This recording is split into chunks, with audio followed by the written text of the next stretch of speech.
has got you covered. Apply for a personal loan from $1,000 up to $3,900 by calling Family Finance in Hagåtña, now at the old Nanbo Insurance Building at 475-4545, Upper Dumont 647-5626, or in Denado 633-4473. Family Finance, here to serve you. The first trial stemming from a special counsel's investigation of the run-up to the Russia probe ends with acquittal for a Clinton campaign attorney. Michael Sussman was charged with one count of lying to the FBI, and a federal jury in D.C. found him not guilty.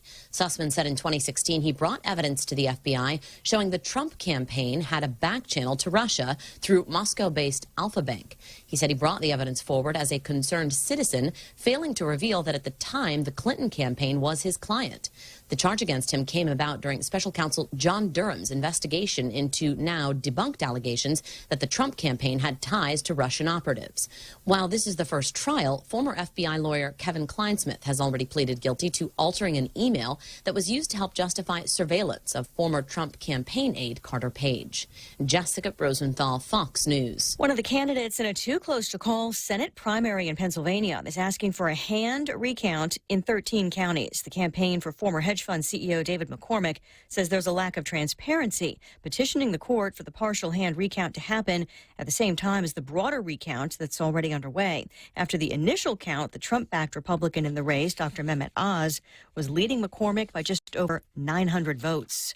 No relief at the pump. The summer squeeze at the gas pumps will be even tighter this year as prices continue to rise. AAA reporting a new record high today with a national average of $4.62 for a gallon of regular. Crude oil prices hitting near $120 per barrel after the European Union announced an embargo on most oil imports from Russia. President Biden approved the release of 1 million barrels of crude per day from the nation's strategic reserves to help offset the cost, though drivers have seen little to no results. That could change in New York when the state suspends its gas tax starting tomorrow. Steve Rappaport, Fox News. Oil prices topping $119 a barrel earlier today before getting back down to nearly $115. I'm Lisa Brady, Fox News.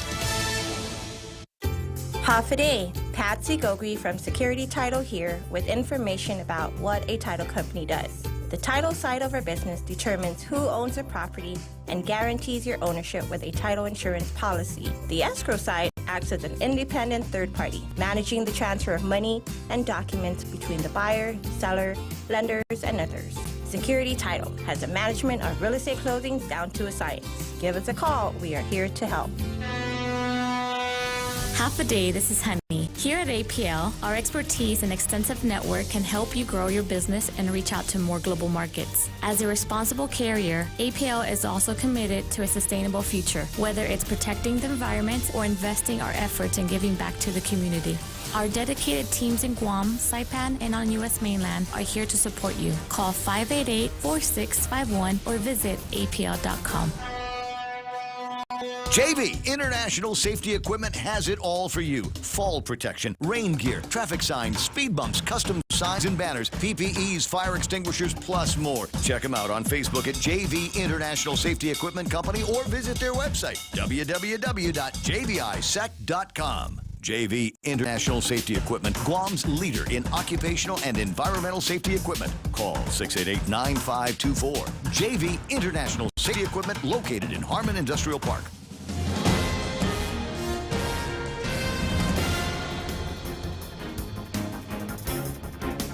Half a day, it's 6:06. I'm Ana Silva Tyrod with a look at your local news on The Point.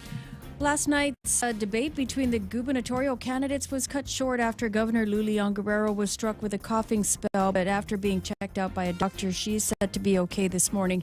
The debate was being hosted by ThePOINT and Candid News, and during the final round of the questions, the governor excused herself and she could no longer catch her breath. Fortunately, her doctor was able to respond quickly and was on site to assess her and accompany her to the hospital for further attention.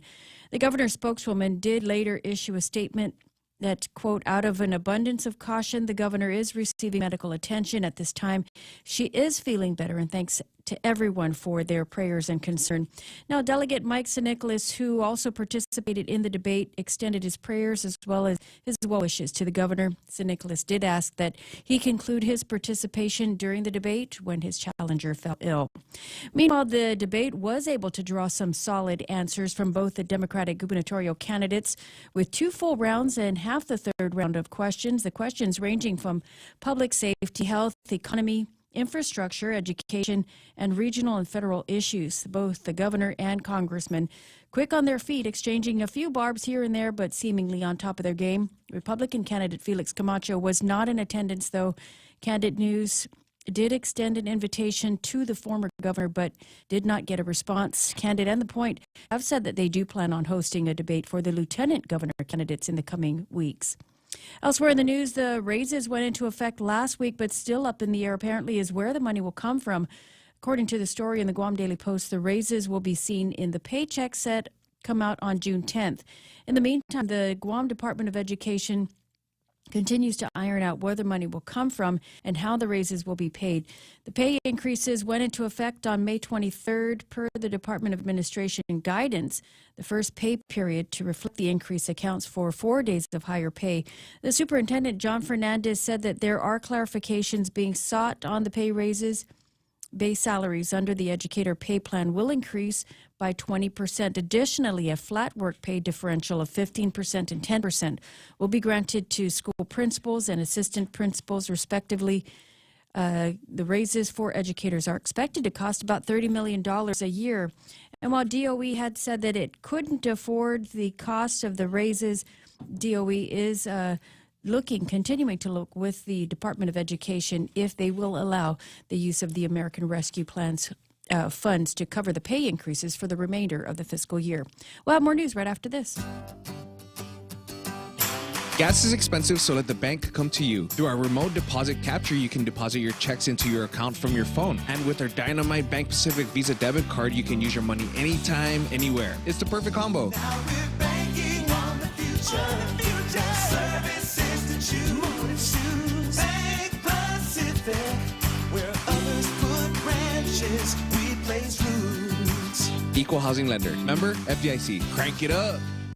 And from the Guam Daily Post, arrivals to date are looking positive compared to the disaster that was 2021 when the tourism industry was still reeling from the COVID-19 pandemic. GVB Vice President Jerry Perez made that statement. In fiscal year 2021, Guam welcomed only 8% of the arrivals seen the prior year. This fiscal year, Guam not only is largely exceeding projected arrivals per month, but with such low numbers from the previous year, the island is also seeing significant growth in arrivals from its source markets. The Post reports that Korea is the lead market in this growth. Perez also highlighted some big-ticket items that will be coming soon, one of which is the island's first smart theme park that will give visitors and residents a unique high-tech experience while learning a little bit about the island's culture and heritage. This reimagining of the Pleasure Island could end up costing about $50 million. The governor has pledged $20 million of that using American Rescue Plan funding. They do hope this plan will be completed in the next 3 to 5 years. And those are your top stories here on The Point. Here's Ray with your weather. No way, I'm not ready yet. Come on, you're going too fast for me. We were all up late last night with the debate and everything, Yeah. and then the follow-up show. I didn't catch the follow-up show. I was enjoying the gasolina. I got bits and pieces of it. Well, I know which bits and pieces you like. Yeah. Hey, Oh, hold on, man. Ginger's back. I was watching Juan Yeah. Carlos Benitez. Oh, of course you were. Yes. Did he say gasolina? Did the words Puerto Rico, were they No, ever he uttered? didn't, but He I did. was hanging on every word. As he was coming through the lobby, he did say gasolina. It's an inside thing. If you're a Ray Gibson Show fan, then you know exactly what we're talking about. All right, 6:11. I think I'm ready now for the weather. Partly sunny skies in the forecast today. Highs near 88 degrees. East-northeast winds up to 6 to 8 miles an hour. Heat index today, it's going to feel like 98 degrees. So even though it's not mostly cloudy, is still going to be hot. Scattered showers in the forecast tonight, mainly before midnight, it says. Mostly cloudy after that with lows about 78 degrees. East-southeast winds 5 to 9 miles an hour, becoming calm later on. Isolated showers in the forecast for tomorrow. Mostly sunny skies. Daytime highs near 88 degrees. And so it looks like we might be into one of those days where we get a little bit more cloud cover, maybe some rain today, but it's all going to move off. Why is that? Well, I don't know. Maybe I'll put the thing up on the screen so you can see what the weather guys have been looking at here this morning. And as you can see, we've got pretty much clear skies around the downtown Agotnia area, CNMI, all of that stuff. Mariana's in actually a pretty good position, but there's a whole bunch of clouds that seem to be moving over to the west. So maybe that's going to bring some of those showers they're talking about tonight. Mostly cloudy in the forecast, maybe some showers tomorrow evening as well. Sunrise this morning was at 5:53. Who was awake for that? Pretty Sarita Garin, obviously awake for that. Let me see if I can get that up on the screen. Ooh, look.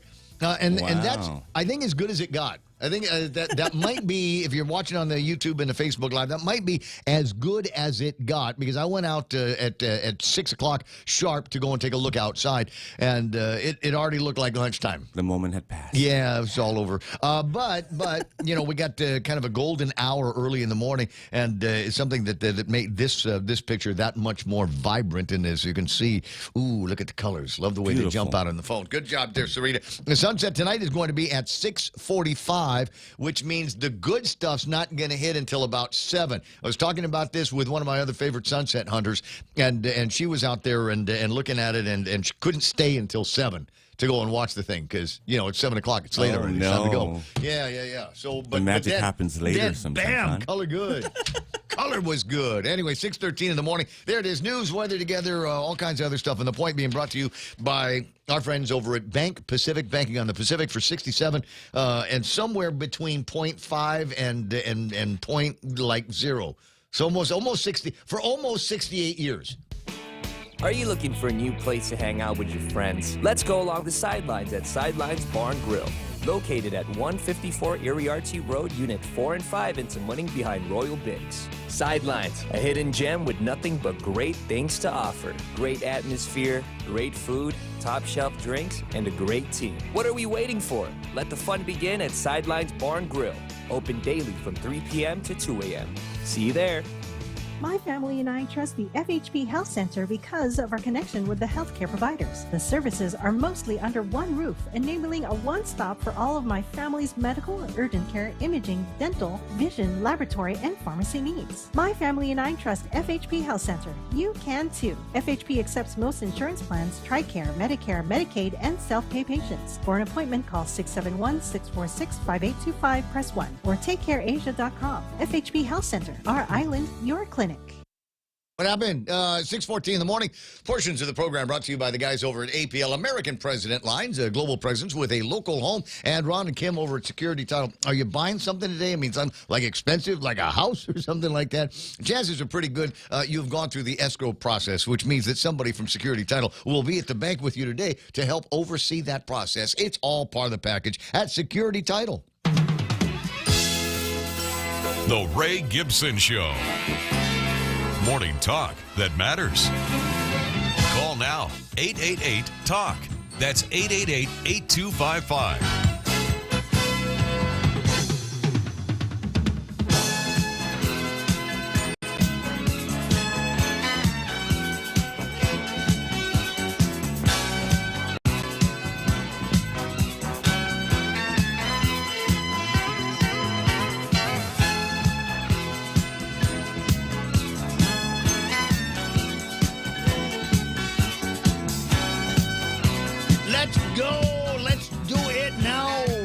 Show 93.3 The Point. My name is Ray. Thrilled as usual to be here with you, and I feel like a great weight has been lifted off my shoulder. You know, the first of its kind, some multicast that we did with Candid. Now, you guys over in the viewer and radio listener land are going, well, yeah, it was an interesting debate. You know, we'll see what you talk about it, figure out who won, what the after action is, and you know, was Lou on the ropes all the time, or did Mike take a couple of stings when Lou referred to him as being clueless? And I don't know. You guys got to figure out where you want Mike.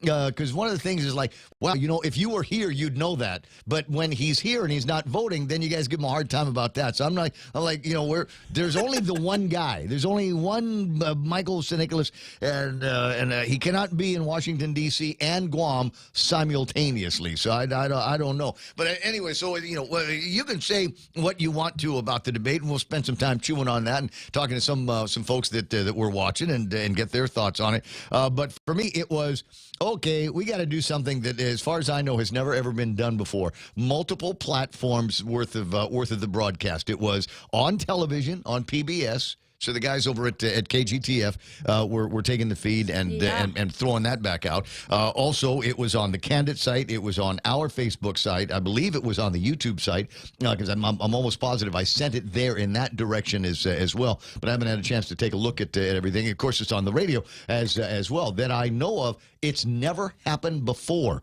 and that I know of, we've never had a participant leave a debate before in the thing. We'll talk about that as well. But a whole lot of first, and so I feel a whole lot of stress has been lifted off my shoulder because it's done. It's done, and now we proof of concept. Now we know that it can be done again, and so down the road. Cousin Troy and I are going to sit down together and figure out how we're going to pull off a lieutenant governor's debate between Sabrina Salas-Montanani. Great work, man. And thank you very much. And who's the other guy? Oh, and Josh Tenorio. Josh. And do we bother asking the Republicans if it's going to happen before the primary? Well, yeah, of course you want to invite. Mm-hmm. It's up to them whether they want to show. You extend the invitation and you leave it to them to decide whether or not they want to. There's what's the word I'm looking for? There seems. But we were kind of unaware. There's the debate about, and I can see what's happening in the minds of the Republicans, right? So there's the debate about, well, all free earned media is a good thing, and you should take advantage of anytime somebody wants to put a camera or microphone in front of you.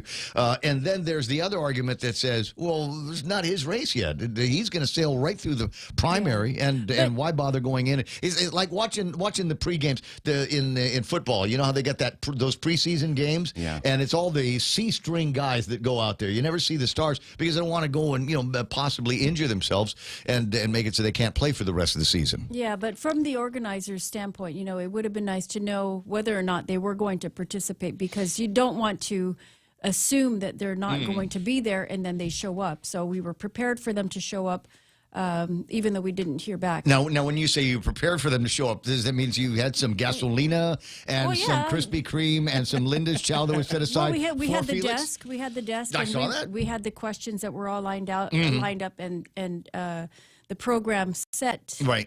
If they had shown up, we would be able to adjust quickly. Well, yeah. But they didn't. Maybe they didn't. So. Well, I was going to say Felix knows where the place is. They already did the interview. They've done an interview with Felix and Tony. I'm pretty sure that we were communicating with handlers, but we didn't get any sort of response one way or another. Sometimes the security guard downstairs is mean. Maybe they showed up and the guy said, "They're nice. Sorry, can't go in. Building's closed. Bye bye." I don't recognize you. Matinee.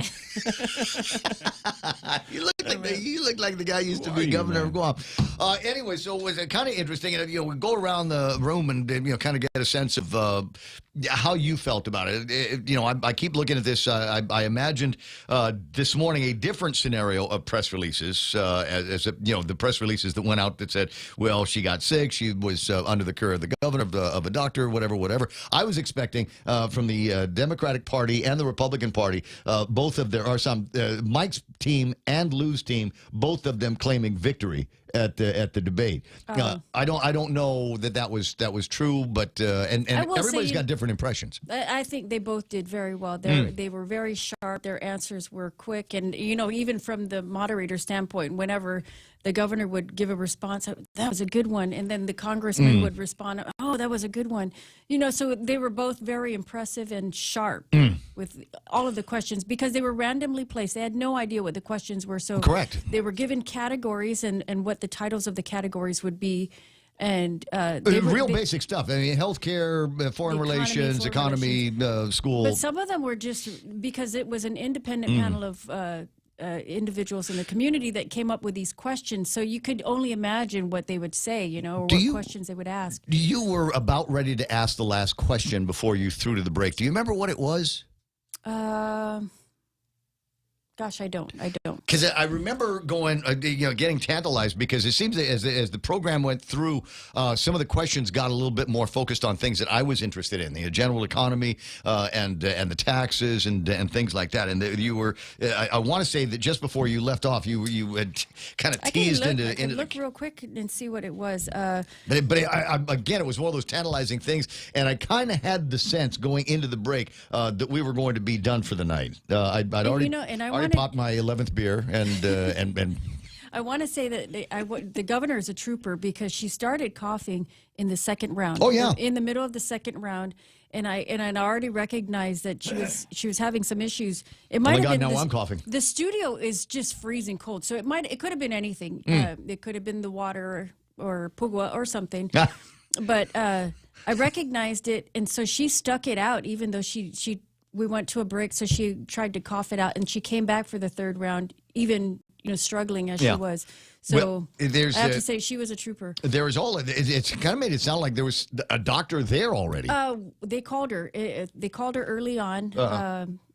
I guess in the first part when she started coughing, they contacted the doctor just to be on standby.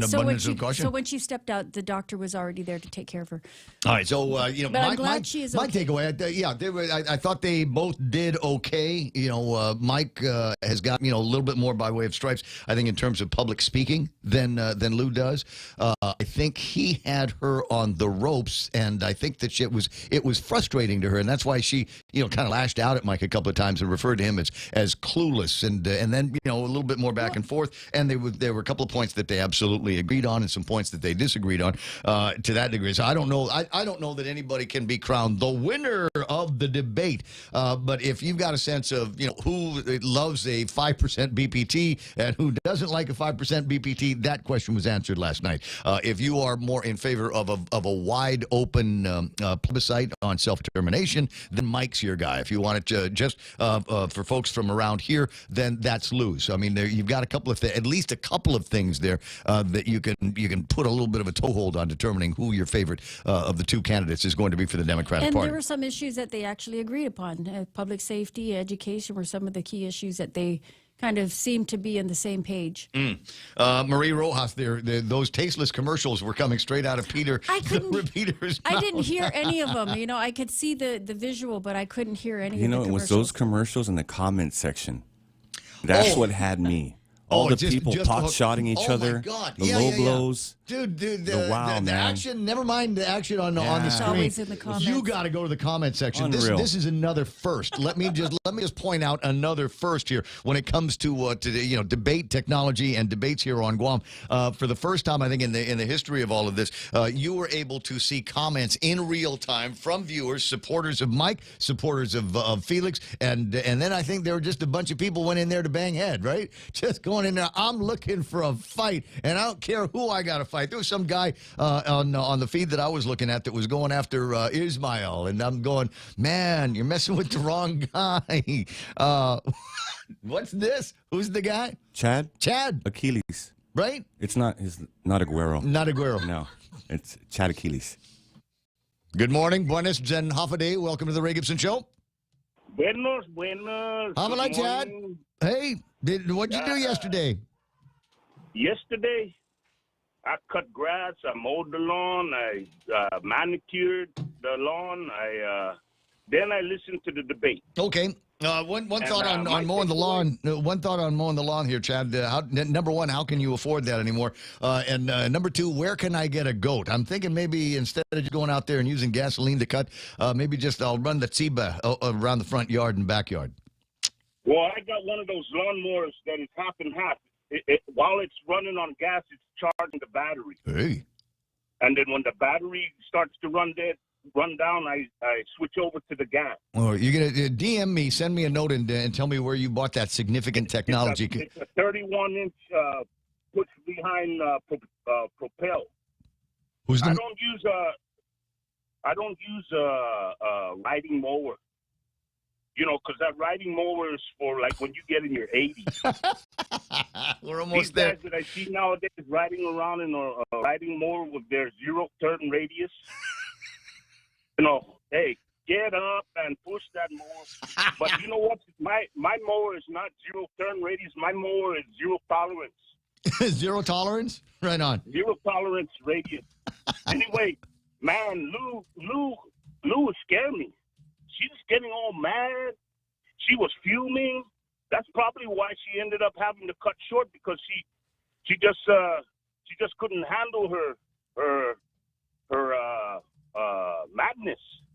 And Mike to me was, hey, if you're gonna go by description of politicians, I guess I would say statesman-like. You know, he and you know, this guy, if he wants to be the governor, and because Lou kept harping on him about being they should switch places. Forget about the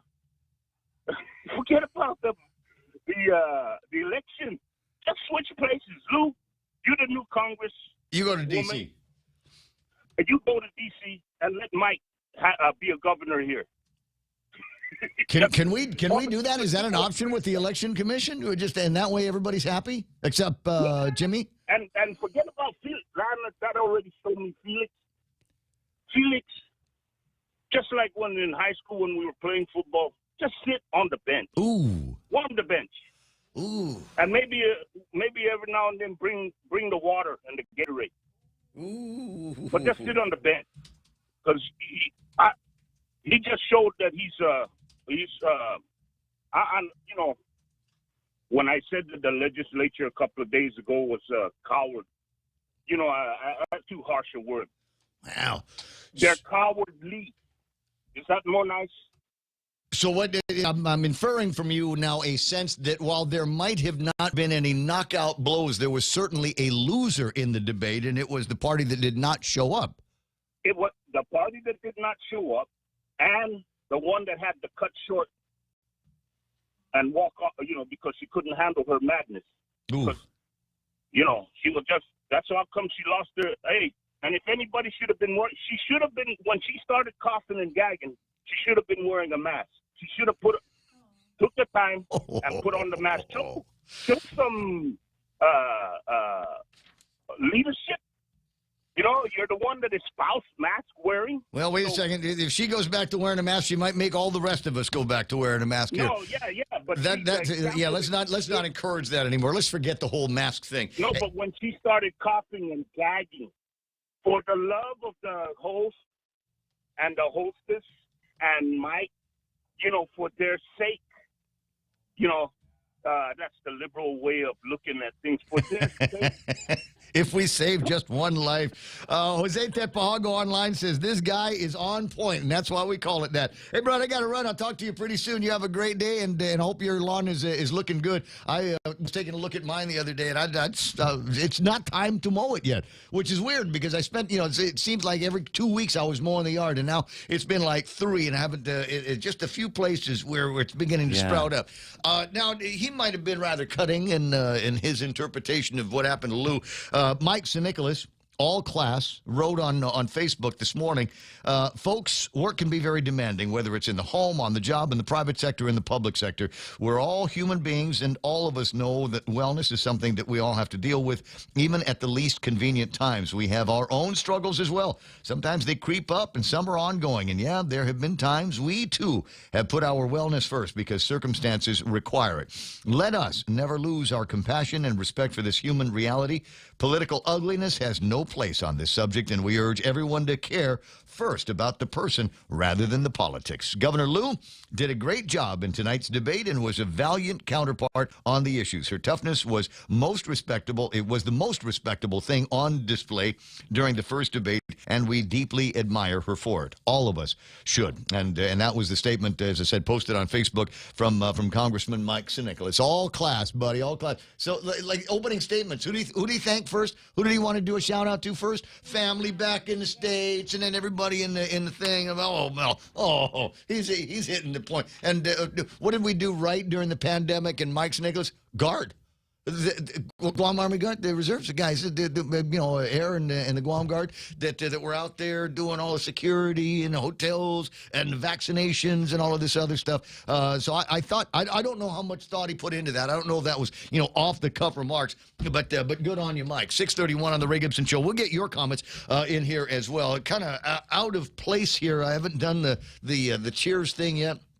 And we might get around to doing that on the other side of headlines. Or we might take some more phone calls. Real Joe gets the phone when you call it 888-825-5888-TALK. The meme machine is online here this morning. I got this interesting meme that came in the meme machine yesterday, but I didn't have a chance to play it. It's got audio. Yeah, go ahead. But it's because I think it's going to be interesting to a lot of people that are still thinking about the events over at the Paseo, which is apparently the new skate park. Is apparently they've chased all of the thugs out of the skate park in Dededo, and they've moved them over to Paseo, and this is the new Paseo themed meme.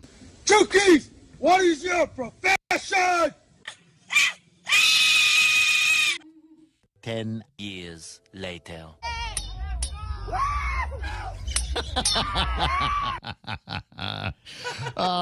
Brilliant. Thank you so much for the entertainment here, guys. 6:32 in the morning. So we got the two guys that were horse playing with the guns are in police custody, or the police are aware of their 1020, right? Yeah, discharging the weapon. No firearms license. Yeah. Wrong caliber. I don't know. It's pissing off Joe Biden. It's a 22 only. Right. So we got those guys under control right now. The question is, where's the Machete boy? Where is Machete Man from Friday night? Everybody else seems to have come forward, or trying to, families pushing him into doing the right thing. But Machete Man, and he was the one that started everything, right? That's my understanding of the story. I wasn't there. Oh, so I can't say, man. It's 6:33 in the morning on the Ray Gibson Show. Mana's got news and headlines. We'll get into that right about now and find out what the rest of today's news is going to bring up. Mana, what happened? Well, last night's debate at Canada was cut short a bit when the gubernatorial candidate, Governor Lulian Guerrero, was struck with a coughing spell. She was taken to the hospital accompanied by her doctor. This morning, she is said to be feeling better, and her spokesman says that she thanks everyone for their prayers and concern. Meanwhile, Delegate Mike Nicholas, who also participated in the debate, extended his prayers and well wishes to the governor. Now, the debate was able to draw some solid answers from both the Democratic gubernatorial candidates. The questions, a full scope of categories from public safety to health to education and regional and federal issues. Republican candidate Felix Camacho was not in attendance. Candidate News did extend an invitation to the former governor, but did not get a response. Now, Candidate and The Point has said that they do plan on hosting a debate for the lieutenant governor candidates in the coming weeks. Another individual was arrested in connection with that shooting Saturday night at the Paseo, but the individual told police he actually fired off the gun to chase away a group of men armed with machetes. 20-year-old Kyle Tapasnia allegedly admitted to police that he grabbed a gun from his friend and fired 3 rounds into the air. Tapasnia now faces charges of reckless conduct and discharge of a firearm as misdemeanors. Police did confirm that they arrested a 21-year-old man yesterday in connection with that incident as well. And those are your headlines right here on The Point. Can do. 6:34 in the morning on the Ray Gibson Show. Plenty of viewers and folks that are new to the stream here. Do me a favor. Click the like button and the follow button, or the little alarm bell if you're watching on YouTube, and that way you'll get a notice from us whenever we go on live on either of those two channels. You'll get a notification on your phone or your smartwatch or whatever. Hit the share button as well if you can. I know some people were remarking yesterday that they were having a hard time sharing, but hit the share button, and that way everybody else can come and learn and be in the bosom of the Ray Gibson Show and feel the warmth and the intelligence and the fun. That is the program that I hope brings some common sense, a little bit of sanity, and like I said, fun to your early mornings. It's 6:35 on the Ray Gibson Show. We'll take a look at what's going on with traffic and whatever after these important messages. Go green, go hybrid, go to Nanbo Insurance, and your next power bill is on us. Insure your hybrid car at Nanbo and get up to $350 towards your next power bill. That's instant savings for keeping our island clean and green. Nanbo has been providing Guam with over 50 years of reliable and affordable auto insurance. At Nanbo, it pays to go green. Terms and conditions apply. Visit nanbo.com or call 477-9754 for details. Attention! Lolita Kamet is now with Hoffaday Realty. She'll always be that hardworking and passionate real estate professional who is committed to helping you make a difference in your life and helping you achieve the American dream of home ownership. She also specializes in commercial leasing, land sales, local residential sales leasing, military and corporate relocation. So for all your real estate needs, call Lolita Kamet now with Hoffaday Realty at 688-6743. That's 688-6743. Come try Guam's original Chamorro restaurant with Pica's best 5 years running. Mezcla Chamorro Fusion Bistro. Experience Chef Peter's candied salmon over scallion coconut rice, octopus to naktak, Chamorro platter, and their award-winning gourmet hamburgers. Or if you're looking for something healthy, try their keto-friendly menu. Come and enjoy Mezcla's Hoffaday service at their Hagåtña and Grand Plaza Tuman location. Call their Hagåtña location at 479-2652 for reservations. Studio time 6:37. Ray Gibson Show. Is it time to take a look at what's happening on the roadways? Well, that's what the music is telling me. There is the theme, and looking at the Anderson Air Force Base, Chico area, nothing major going through there. I like this. This is summer, and really the only problem with traffic is usually in Teads in the afternoon. But and then Marine Corps Drive.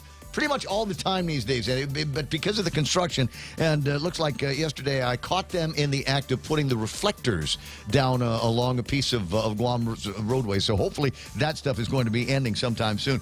Don't see a whole lot up in Dededo, Upper Tumon area, just basic intersection traffic, moving through Route 10 Alpha from the airport to Marine Corps Drive, no major problems there, 8, 10, and 16, running clear. A little bit of traffic over by Wendy's, but nothing that's going to slow you down crazy. No dogging out traffic up and down Route 8, Route 4 is running clear. Agana is looking nice right about now. And then getting into Big Navy in Sumai, just the usual 638 kind of traffic. That's it. That's right now traffic here in The Point. Win a $100 gas card when you purchase Gasolina energy drinks. Be one of 5 winners and enter now when you purchase 3 for $4 Gasolina 8-ounce or 3 for $5 Gasolina 16-ounce energy drinks. Drawing on June 21st. Free gas with 76 Circle K. Take it easy. Get a 10-pound bag of ice for only 95 cents when you purchase a 12-pack or more of any soda or beer. Only 95 cents for a 10-pound bag of ice. Swing by Circle K today. Some conditions apply. See stores for details. Circle K. Take it easy. Kings Guam World Tennis Tour, presented by GTA, is bringing international tennis back to Guam. 4 weeks of international play will swing into action with 2 weeks of juniors, followed by 2 weeks of pros, May the 15th through June 12th. The Guam National Tennis Federation will host world-ranked players who will be coming to Guam from all over the world. Netters will compete for ranking points and cash to improve their position among the world's best. Matches will be played daily at the Guam National Tennis Center in Harmon, starting May 15th through June 12th. Special thanks to our platinum sponsors, Dimension Systems, New Gen, American Medical Center, and Morico Equipment. Portions of the program brought to you by my friends over at NissanGuam.com and the World Wide Web. So the EU said that they're going to be pulling back from buying a whole lot of Russian oil. And if they're not buying Russian oil, that means that they're buying from somebody else. There are already supply issues. There are already all kinds of problems at refineries that we need to think about, and that is sending the price of oil skyrocketing. I'll tell you details a little bit later on, but I need you to start thinking about how you are going to get your basic transportation needs fulfilled, not just this year, next year, the year after that, and the year until Joe Biden's not the president anymore, something like that. But it's getting bad. So go to NissanGuam.com and do a test drive. All kinds of great automobiles there, super safe, a lot of great technology in there, super redesigns from the ground up, from the tires all the way up to the roof. They've got some brand new stuff there that they want you to look at. But the most important thing is there's a whole family of cars at Nissan that do better than 30 miles to the gallon. And you're thinking, well, you know, everybody's talking about going electric. Maybe I can do that. Well, they got a Nissan Leaf over there as well that could get you the equivalent of 111 miles to the gallon. For details, swing by NissanGuam.com.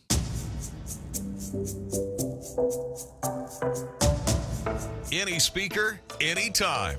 The Ray Gibson Show. Call now, 888-TALK. That's 888-825. Is it getting bad? What? Wait a second. Calling online, poor debate, commercials, too much in the way of hating. Caught that. I heard that from a couple of people. That thought we paid for by a bunch of haters. Yeah. But you know, it's election time, and all of the candidates were given an opportunity to buy a package, and they could have put whatever they wanted to in their 30 or 60 seconds. And I don't know, maybe some of that, maybe even more important than what actually came out of the debate is maybe a sense of the tone, the tenor of the commercials. Peter Santos online here this morning says Canada did an amazing job. It was lit with all of Miguet's gaslighting. I think the word you're looking for is gasolina, and just a note, there are some gasolina flavors that have 11% alcohol by volume in them. It's a helpful hint for those of you that maybe you should have been watching with the gasolina as well. Marie Rojas online, Sarita Garin says Ginger sounds like she took a lot of Kool-Aid before the show. Ken LG, they will continue to be absent following the example set by the last 2 years of Felix' tenure as governor. Like I said, I was beginning to feel like there was definitely a loser at the debate last night, and it might have been the Republican flag bearers. Ginger just kept repeating herself, showed she had nothing more to say. James Howard says, Lanya, Felix, chicken out. Sad. Vince Mesa says, I agree with Mana. You're just saying that. Jay Now to Ginger was there for Lou, not the Democrats. James Schmidt, my guess is that LLG had an anxiety attack, but she will probably never divulge that information. MSN wins, last man standing. There it is. Thunderdome. Exactly. The last question was on the economy. Jess Lujan, Senator Jess Lujan online here this morning. Viva the body. Actually, I think the last question I asked was on infrastructure, just looking at our rundown. Okay. But we didn't get to answer. It was a second to the last in the third round, though, just so you know. Things were winding down. She could have hung on a little bit longer. I think that would have made for some more interesting debate between the two of them. Sarita, with regard to Ginger, she sounds like she has a job offer if Lou wins the election. There's still people were asking me about that. I said, I honestly don't know the relationship between Ginger Cruz and either the administration or the Democratic Party of Guam. You'd think that they would have sent, I don't know, Tony Babauta, or are they still the secret weapon? Are they going? Well, we're still kind of licking our wounds from that debacle over closing the election, going to the election commission and asking them to close the election. So maybe, let's send somebody else. Do we have another pretty face here? Ginger's running around. Let's get Ginger to go there and do that. Tina Garcia says it's a draw. Colin says obviously Peter has a love-to-hate relationship with Mike Sinicholas. Jay says Mike won because Lou quit. She got choked up with all the BS coming out of her mouth. Ooh. Vince Mesa says comments got spicy. Absolutely. Viva. So I was watching one of our streams to make sure that it was going through online, and I could see a couple of debate opportunities in there. What I did not see, and I don't know, is I wasn't able to watch the Candid feed. 600 plus viewers on the Candid side. Did it get spicy there, Rojo? It got very spicy. Was it like chipotle spicy? Oh, man. There was low blows. They were battling. They're battling in the comment section. Yeah. Yeah. Was it a race to the gutter? Right. Oh yeah. That'll happen. Okay, gotcha. Matt Galendez, disgusting commercials, no doubt. Comment section was even blasphemous. Matt Galendez online saying, bunch of kids more like it. James Howard says #free Amber. Oh, we're not going to do that again. We're not going to do that. Oh, here we go. So after an hour with Ron McNinch and the Depp Amber Heard deal, I get a telephone call from Shelley, and Shelley starts talking about it. I'm like, stop. I've hit my limit of Amber Heard stuff. I don't want to hear any more Amber Heard, Johnny Depp stuff, maybe for the rest of the week. It's like my mom would call, hey, do you watch the Kardashians? Mom, you know I don't watch the Kardashians. No, let me tell you what happened on the Kardashians. And you're like, okay, I love you, Mom. I'll sit back. Someone sharded in that. I know.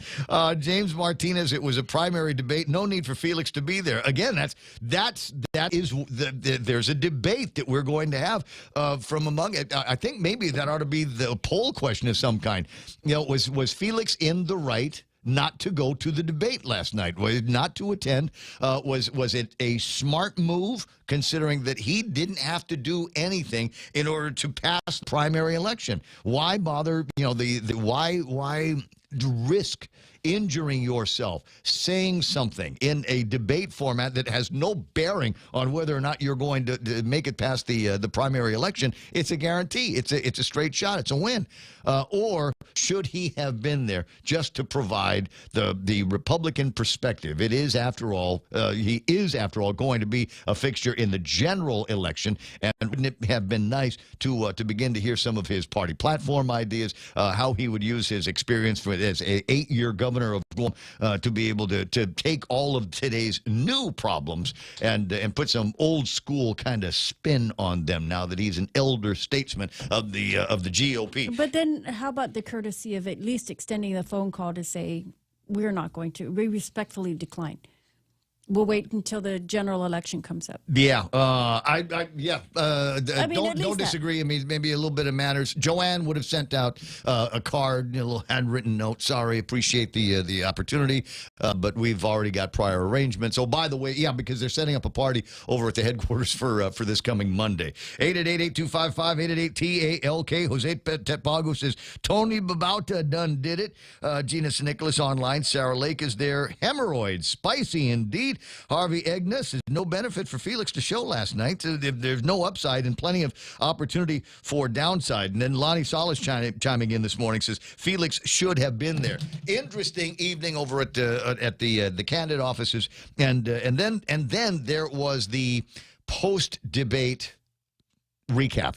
I didn't get a chance to watch it. I know that Real Joe watched it because he was drooling into the phone last night, going, "Ooh, That's ginger." Yeah, I said, "Who's representing the Republicans?" And he says, "I don't know."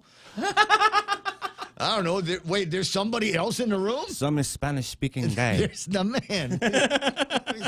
I'll show you my little gasolina friend. Rumor on Island is Camacho's gone soft, no huevos grande, not showing up, gave the wrong impression to the people. And Marie Rojas says, missed a couple of birthday shout-outs, Ray. Do me a favor, do them again. Like I said, a huge crowd is this morning, and the messages are coming in fast and furious. I don't want to miss them, and we'll be more than happy to take care of it. We'll wish them a happy birthday, along with celebrity birthday guy Morgan Freeman. Not going to attempt his voice. Our favorite, best president ever, right? What's in your wallet? Good. Super ultra MAGA. Just the guy. You've seen the meme, but here's the thing. When I die, I want him to do my bio, right? I want him to. Ray Gibson. Yes, born in Guam Memorial Hospital, May 11, 1962. Rose Marie and Bill Gibson squirted out a baby and became the mouth of the South, mouth of Central, where he lives. I picked Manny Pacquiao. The oldest Rolling Stone, Ron Wood, I believe, 75 years. He might be the oldest one now, but Ron Wood of the Rolling Stones turned 75 years old. Lisa Hartman Black turned 66. Mark Curry from Hanging Out with Mr. Cooper is 61 years old. I'm just going to throw these names out there, and maybe somebody knows a couple of them. Terry Polo from Meet the Parents turns 53. Heidi Klum. Model? Supermodel? Yeah. Right? Okay. That's Sill's wife. Okay. No, I could be wrong. 49 years old. Alanis Morissette is 48 years old.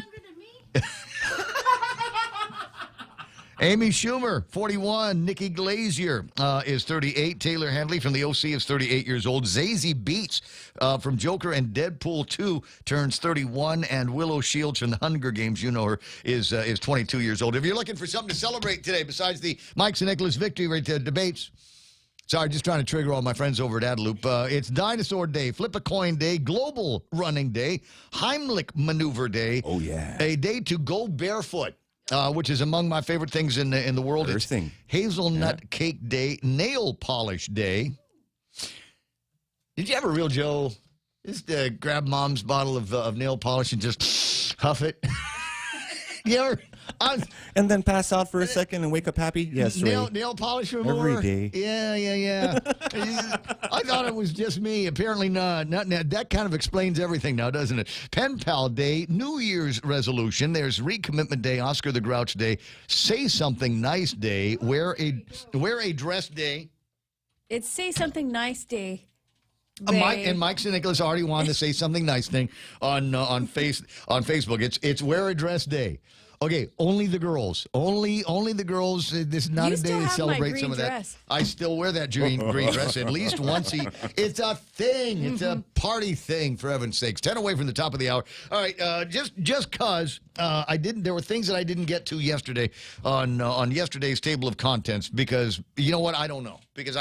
But there's a bunch of interesting things that we should have been talking about yesterday, up to and including that lady that got busted for cheating Snap out of $56,000. Did you see that? That's a big score. Ray. That is a big score. That is a huge score. So there's people out there that have figured out how to game the system and go on. I'll just give them a different location. I'll just change my address. Tell them that 11 people live in the house and I'm the caregiver for all of these people. And then I'll go and get the big Snap card and then figure out how to be able to turn that into actual money. Bill 301, not on the agenda. This is going to be bad news for the guys over at the Power Authority. They need certain permissions granted to them so that they can lease out some land. Lawsuit aimed at halting the relocation of the Marines is up and underway. Are we going to roll our eyes on that one again? It kind of makes it sound like nobody's ever talked about the Marines. Like the Marines coming to Guam is a surprise, and how come they didn't tell anybody or ask anybody how they felt about all of the construction and all of it? And the truth is that they did. You were in grade school when it happened, and I'm sorry, the decisions were already made for you by another generation of representatives. Just because you have a beard doesn't mean you know it all. Exactly. Hey, wait a second. I've got a beard, and I know it all. Oh. They got the pink ball is coming up, and that is a sign that we are moving into gala times. It's the August the 6th is when the gala is going to be. And if you've had it about up to here with politicians getting in your grill all the time and whispering all of their pillow talk into your ear, yeah, guess what the pink ball is going to be all about? 6:52 in the morning. Speaking of politicians, my very close, very personal friend, Jimmy Craig Moylan, Republican, on the line here with me this morning. Hey, Jimmy, how you doing? All right. Yeah, I'll have my pink tie ready for that ball. Looking forward to it. 6:52, and Jimmy Craig and Bobby Shringy watching the debate last night. I did get a picture of the war room. And there was a war room. Thank you for that. Yes. And, I felt jealous because, and some people are saying, well, what are you going to do while the debate's on? Are you going to be at the debate place? I said, no, I'm going to be here at the radio station because I got to do the thing with the knobs and the dials and the buttons, which meant that I was not hanging out with the band over at Tower of London. Right. Until later. But looks like you guys over in the war room were in not necessarily, political strategy mode. It sure looked like you guys were in a celebratory mode in that room, given some of the drinks that I saw on the table.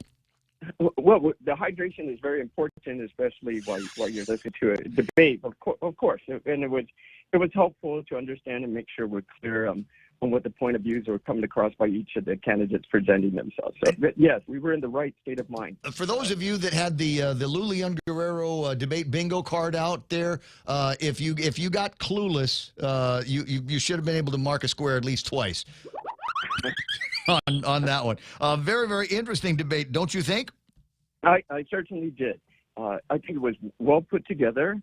Mana did a great job there. Oh, Mana was the best. Of everybody in the room, Mana was the best. My favorite part was when she called Mike St. Nicholas governor. A couple of times. No, only once. Oh my God! But I got to ask you. I mean, did you feel slighted at all when Lou said that they did the study on police wages and basically took all the credit for adjustments on the cop salaries? I'm going, wait a second, that's her study. That was Jimmy's study. Yes, right. And you give 18% across the board. That doesn't correct the differences between the other agencies, right? There's still the pay problem still exists. Yes, you got 18% more. However, the other department has 18% plus more because of the discrepancies, right? That's the real problem that we need to fix, and that I'm still pushing for with the post commission. Yes, in my bill to do that, and so forth. But it's okay. It was their debate. But yes, I was jumping out of my seat there. Wait a second. Well, you're saluting with somebody else's hat. The whole thing about cop salaries is not new. That came up 2 years ago. And you, what was the name? The late Dr. T. Yeah, Richard Fee had taken a look at that and made all kinds of recommendations a long time ago. The idea that there needs to be a pay raise for men and women in uniform here on Guam, defending the peace here, is not new and was worked on by Jimmy Craig Moreland. Were there any other spots in the conversation where you said, "Hey, hold on a second"? Like when she said that she was flexible, that we were talking about the business privilege tax at 5%. She says, "Well, just flexible. Just come and talk to me." You guys have been sending signals from the legislature for 4 years now that we need to get out from under this 5% BPT. That's right. Out there picketing, out there marching, out there fighting for it, and hearing the only reply back then was, "This is it, and this is it forever."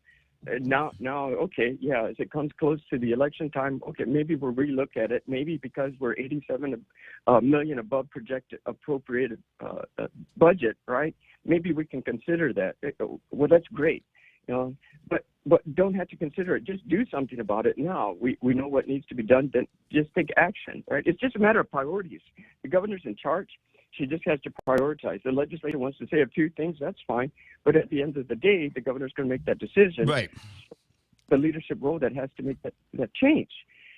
But he's going to keep us dangling that string. I don't agree with that. So, well, you guys have already gone to the. I'm looking for this flexibility thing, and I'm just not seeing it here, guys. And then we, of course, we've got this weird thing. You and Senator Therese Terlai, the Speaker, are on the same page with regard to what's happening with liquid fuels tax.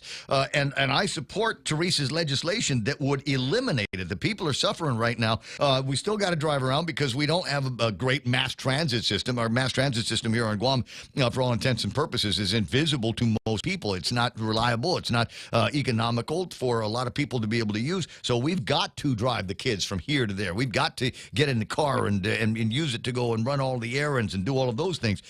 Now, all of a sudden, Joe S. San Augustine has got a piece of legislation that would put a moratorium on the liquid fuels tax. All of a sudden, that's good. No, right.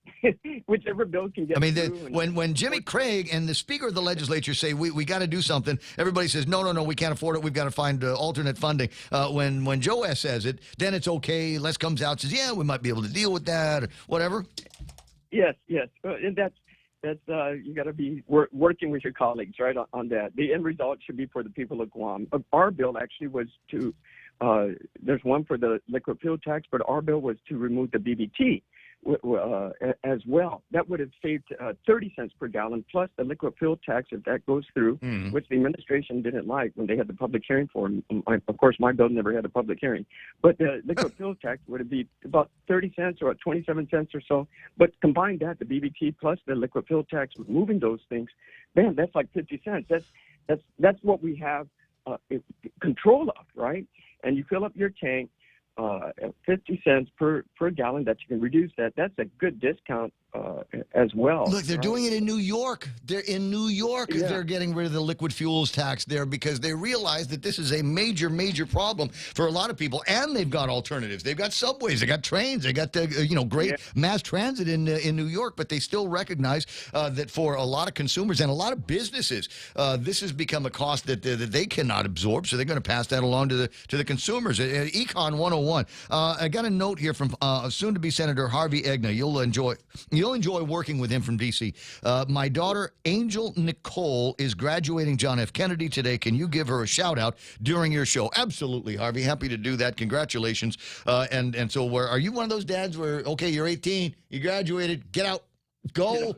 Go join the military. Go to college.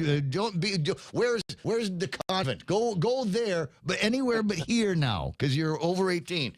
I wonder if he's that kind of old man. 888-825-5888-TALK is the telephone number. What are you going to be working on today over at the? Oh, I don't have time. Sorry, Jim. I got to let you go. We got Fox News coming up. We'll yak again. Take care. Angel Nicole, we're dedicating this Fox News newscast to you in honor of your graduation today. I'm Lisa Brady, Fox News. Calling inflation his top priority in a White House meeting with Fed Chief Jay Powell. Chair Powell and other leaders of the Fed have noted at this moment They have a laser focus on addressing inflation, just like I am. The president says his goal is to transition from recovery to more stable economic growth as he continues to blame Russia's war in Ukraine and pandemic-related issues for fueling inflation. Republicans insisting his policies are hurting the economy. The White House also again urging Congress to act on gun reform, dismissing other issues as the main drivers of school shootings, including school security. I know there's been conversation about hardening schools. That is not something that he believes in. He believes that we should be able to give teachers resources to be able to do the job that they're meant to do at schools. Spokeswoman Karine Jean-Pierre also says the president would not support a ban on all handgun sales. Former Clinton campaign attorney Michael announced not guilty of lying to the FBI when he said he wasn't representing any client while turning over information about a possible Trump campaign connection with Russia before the 2016 presidential election. Despite being falsely accused, I'm relieved that justice ultimately prevailed in my case. It was the first trial stemming from the work of special counsel John Durham 3 years after his appointment to investigate the origins of the Russia probe. Former Trump advisor Peter Navarro has been subpoenaed to appear before a grand jury this week as part of the Justice Department's probe of the Capitol riot. Navarro revealing in a court filing that he was served by the FBI at his home in D.C. last week. He's also said he plans a lawsuit to fight a contempt charge for not complying with a subpoena from the House committee investigating the Capitol riot. America is listening to Fox News. Everyone has a busy schedule these days, and sometimes we forget to schedule our routine dental checkup and cleaning. Don't neglect your dental health. Schedule one today with Dr. Robert Yang and his Smile team, conveniently located at the East West Business Center on Marine Drive, Upper Tumon. Call us today at 647-8702 or 3. Again, that's 647-8702 or 647-8703. We make smiles happen. Is your business ready for digital transformation? The latest Wi-Fi technology is here, and it's Docomo Pacific's WorkPass, powered by Plume. WorkPass unlocks connectivity, productivity, and security tools all in the palm of your hand. Access features like adaptive Wi-Fi, guest and employee networks, evolving AI security, plus so much more. To learn more about WorkPass, visit business.docomopacific.com. Docomo Pacific Business. Work better together. There's growing concern about the global food supply because of the war in Ukraine. With Russian warships on patrol in the Black Sea, the ports on Ukraine's coast are shut down. That means a quarter of the world's wheat, substantial harvests of corn, barley, and rye are stalled and at risk of rotting. In poor countries, food supply becomes more insecure. With weak or corrupt governments, militants and terrorist groups become more powerful, controlling the food. That is why the U.S. general on the fast track to taking over as NATO's supreme allied commander suggested allied warships should secure the route, creating the risk of a quick slide to a broader conflict. Fox's Mike Tobin in Kyiv. Meantime, on the front lines, the White House not ruling out supplying mobile rocket launchers to Ukraine, saying it's under consideration, however, emphasizing it would not be a long-range version that could be fired into Russia. Special visitors at the White House. The members of K-pop sensation BTS speaking at the start of today's White House press briefing on the last day of Asian American and Native Hawaiian Pacific Islander Heritage Month, an interpreter traveling with them. Jungkook said, "We still feel surprised that music created by South Korean artists reaches so many people around the world, transcending languages and cultural barriers. We believe music is always an amazing and wonderful unifier of all things." They're highlighting the importance of inclusion efforts and also the fight against anti-Asian hate crimes. And they got to have a meeting with President Biden today. A turbulent month ends with a late sell-off on Wall Street. The Dow dropping 222 points. However, for all of May, both the Dow and the S&P finish in the green, while the NASDAQ lost more than 2%, slipping about 50 points today. And Lisa Brady, Fox News.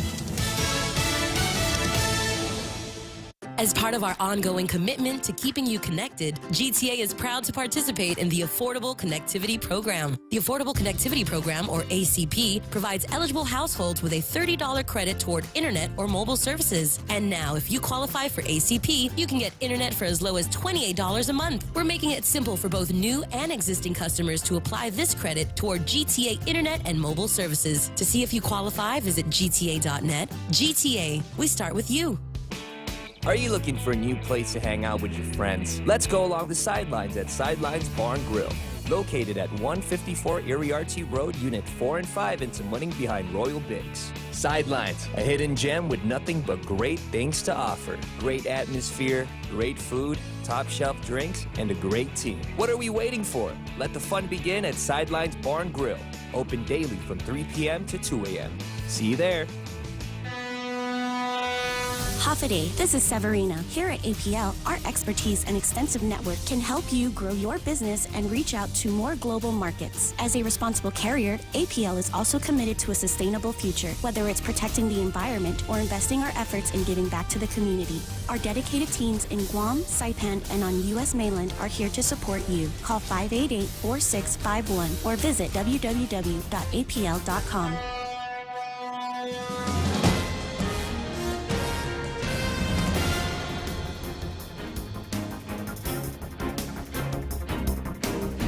Today at 7:06, I'm Ana Silva Tyron with a look at your local news on The Point.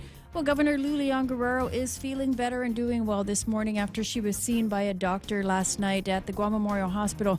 The governor was participating in a gubernatorial debate hosted by Candid News and The Point. When it was cut short, when she was struck with a coughing spell and said that she couldn't breathe, the debate was called short, and the governor was seen by a doctor and taken to the hospital for further attention. The governor's spokeswoman did later issue a statement that out of an abundance of caution, the governor is receiving medical attention at this time. She is feeling better and thanks everyone for their prayers and concern.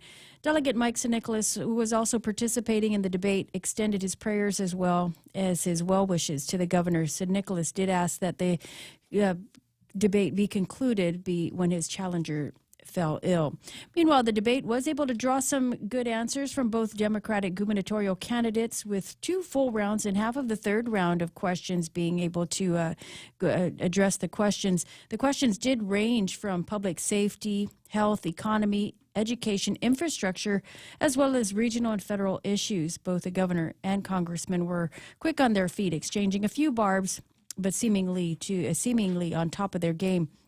Candid News and The Point did say that they do plan on hosting a debate for the lieutenant governor candidate in the coming weeks. Another individual was arrested in connection with a shooting that took place Saturday night at the Paseo, but the individual told police that he fired off the gun to chase away a group of men who were armed with machetes. Kyle Joaquin Tapasnia allegedly admitted to police that he grabbed a gun from his friend and fired 3 rounds into the air during an incident that took place on Saturday. Tapasnia now faces charges of reckless conduct and discharge of a firearm as misdemeanors. He turned himself into police on Monday. Tapasnia allegedly admitted that he opened fire to get a group of unknown men armed with machetes to leave the area. He said he was called to the area after his friend told him that the group was threatening people. Investigators have yet to locate the machete-wielding suspects. 21-year-old Evan Babauta Pangilinan also turned himself into police this weekend. He was charged with a number of firearms charges. He also admitted to firing off the gun when the machete men were bashing some vehicles and threatening individuals at the scene. We'll have more news right after this. Celebrating the graduating class of 2022, Whopper Wednesday is back. Every Wednesday in June, visit participating Burger King restaurants and say, I love the Whopper. And you'll get a free flame grilled Whopper sandwich with the purchase of any Whopper combo meal. Top off your meal with French fries or onion rings and refreshing Coca-Cola. Tell your family and friends and enjoy your Whopper Wednesday in June. Available at BK Hagatnya, Tumon Bay, Micronesia Mall, and the airport. Congratulations to the class of 2022 from your friends at Burger King. Be your way. The raises went into effect last week, but still up in the air apparently is where the money's going to come from. According to the story in the Guam Daily Post, the raises will be seen in the next paychecks that will come out on June 10th. In the meantime, the Department of Education continues to iron out where exactly that money will come from and how the raises will be paid. The superintendent of the Department of Education did say that the raises are expected to cost about $30 million a year, $10 million to cover the rest of this fiscal year. He continues to work with their federal counterparts to determine if federal coronavirus aid can be used to cover the raises.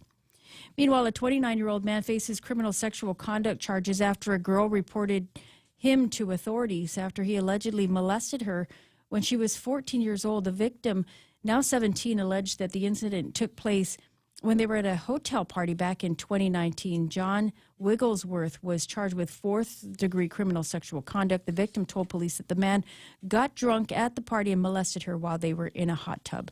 And those are your top stories here on The Point. Here's Ray with your weather. What is a 14-year-old doing at a hotel party? And that's the first question I've got there. And then what is she doing in a hot tub with a 26-year-old guy? I mean, I never hang out with a guy named Wigglesworth. There's also that. There's also, I don't know, that when I saw that Wigglesworth name, I don't know why, but I'm my finger. Well, Elmo had a friend. Where's Igu? If you ever watched Elmo with the kids, Elmo had a friend, Mr. But that was Mr. just Noodle. an amazingly crazy story. A 26-year-old guy in a hot tub with a 14-year-old girl. I don't know. What parent said, "Hey, you're 14 years old. I'm going to a hotel party with grown-ups." Romeo and Juliet. Oh, come on, like your mom knew everywhere you went when you were 14. Tell the truth. Within about a 2-mile radius. Sure. Within about yeah. For the most part, sure. 7-Eleven in the morning. One of a bunch of crazy stories that we've got on the magistrate reports that I'll share with you in just a little bit. Look, we're all parents in here, and it's not easy parenting, but I mean there are some kind of givens here, and one of them is no. I'm sorry, you're 14. You cannot go to a hotel party unless there are adults in the room, and by adults I don't mean a 26-year-old pervy guy or a guy that's being accused of being a 26-year-old pervy guy. I mean another mom or another dad that I know. Those are the ground rules. But mom, but no, this is not negotiable. Those are your choices. You can go to a hotel party if Sarita is there. If Sarita and Sandra are there, then you can go to the hotel party. Otherwise, no, nothing like that.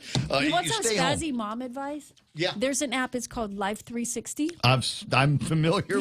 I'm familiar with the app. And you put that app on your phone, and you put it on your child's phone, and you're able to track their whereabouts. 24 hours a day, 24 hours 7 days a week. Mm-hmm. So when they call you and say, "Oh, I'm at Liz's house and we're just having a study," but it's really at the W. It's not entirely foolproof. I mean, they could easily leave their phone at their friend's house and then go somewhere else. But anyway, that's when you call and say, "Where are you?" Yeah.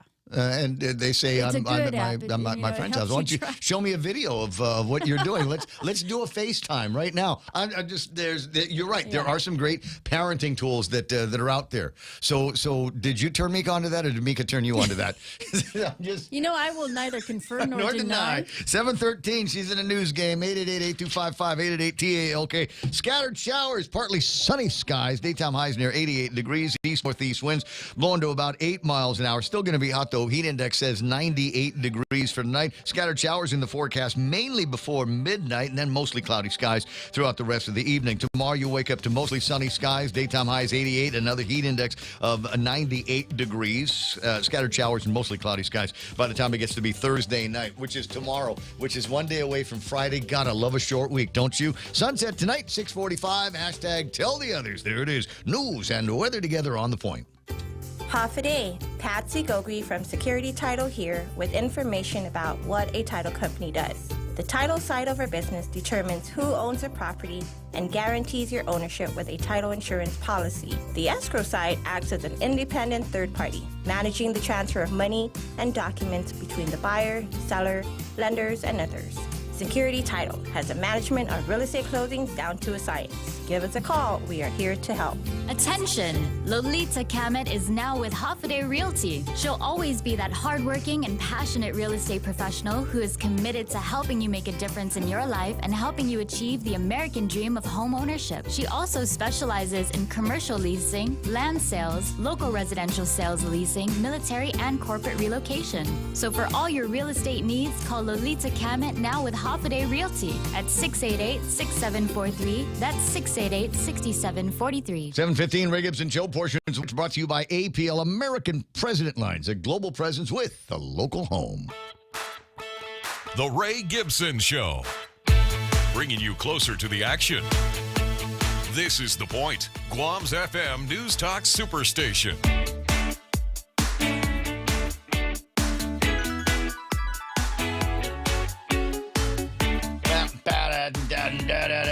Who's playing around the YouTube side? Big crowd there as well. James Howard hanging out. Kitsuto in Japan.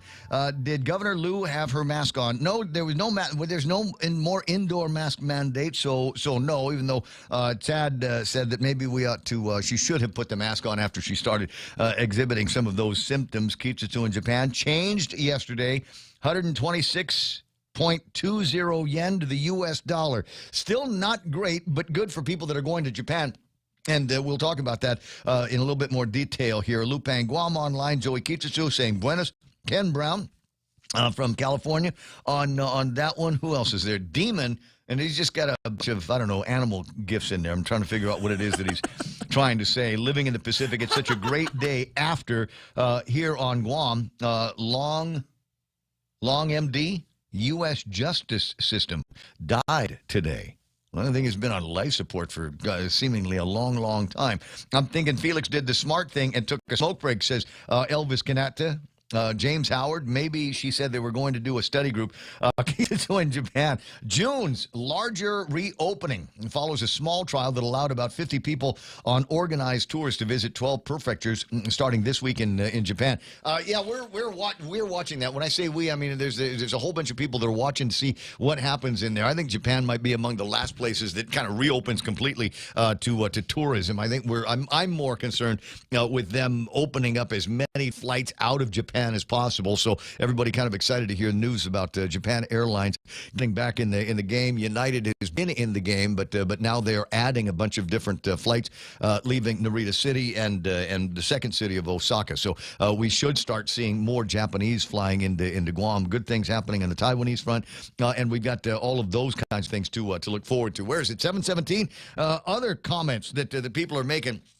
And they're flying fast and furious on the Facebook side. If you want to deconstruct what happened last night in the debate, obviously we're going to be talking about it here, but there are great conversations raging all over the place on the Facebook side. Donna Mila, who was just all over. You want to talk about fact-checking last night. I was watching for her comments, and she's making some comments this morning. Ginger didn't speak for the Democrats. She spoke for Lou. My buddy John Song, letting the Dems hash things out gives Felix Camacho a sneak peek at what policy positions to prepare for when it's his turn. Let me see. Marie Rojas.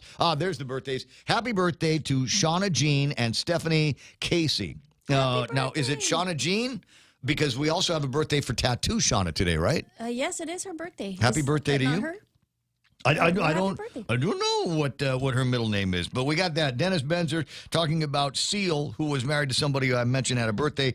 The caption on today's show, and good morning to the Point Familia. I'm glad that you like it. I don't know why Real Joe was mumbling something about gun control at the 6 o'clock news, and I said, gun control? They're coming for our guns, man. I tell you what gun control is, son. Gun control, you keep your booger picker off the boom button.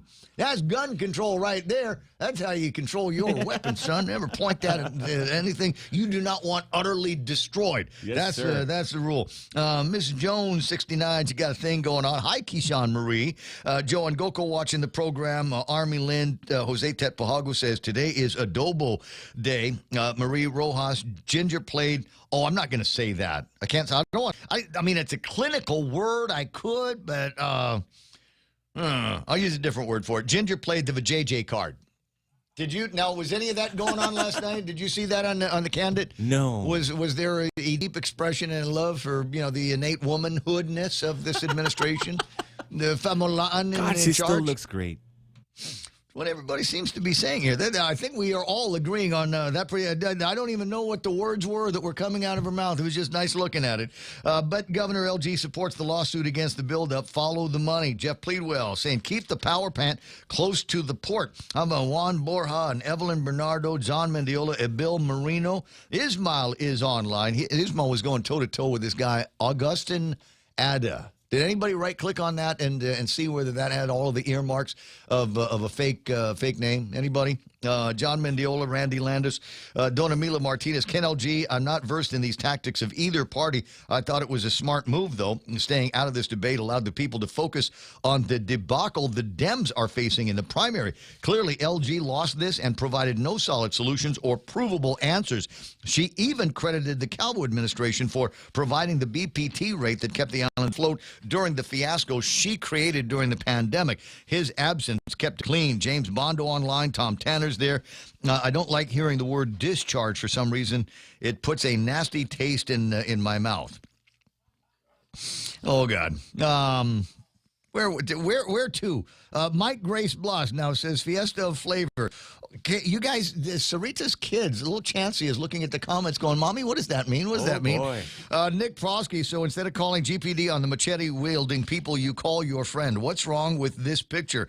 I don't know. And I keep waiting for when we're going to hear word from the police department that we know who Machete Man is. Terrence, Tony Rosario, Afligui, Buenas to Juan Muffness, Doris Senicolas, Kenny Williams is watching. Harvey Agnes says, none of my girls go to a hotel party unless there is a pair of nuns in attendance. I don't know if you could get a pair of nuns over at a hotel. Did I ever tell you about the time that we went to go and watch The Watchmen? You know the movie I'm talking about with the like kind of comic book superheroes, kind of a dark thing. And Sister Emmeline went in there. We all thought, I swear to God, we all thought we were watching like, you know, some kind of, like it was going to be Deadpool or something like that. You know, just a happy-go-lucky comedy version of the Marvel universe. Did not turn out to be like that. I remember a feeling for Sister Emmeline when they had that big shot of the blue guy, the naked blue guy. You gotta be careful. Randy Landis dialing 911 is too complicated for some of these kids. Dave Brantley there, Ramon Paredo, Marsha Wong, Bertha Maza Cruz, Matt Galendez. Hi, Frank Matanani watching. Sarita says, my daughter knows better. I will be there at the hotel party for sure. Checked in at the connecting room with both doors open, right? Jerry Shearer is there. Like to believe after raising 8 boys, you can't BS me. Get your butt home now. Rudy Rodolfo, the original Burger King, is there. Jesse Ninetti, Aurelio Pareda, Francis Duffy. Let me see. Post Canteen says your ads aren't coming up, just a black box. I know. I'll fix that after the show. Amy Rose, Agagi Edmondson, Eric Ada, M.T. Farron, Marvin Francisco, Mercy Nulubi, Roman Ramirez, Ben Servino, Bertha Maza Cruz. There's JB, Jim Bonanno, Franklin Meno, the bunker. Viva! Thank you. Shanna, the Tattoo Shauna is online. Thank you, Shauna Jean. That's when I am... Don't know. Ginger popped out of nowhere after 20 years.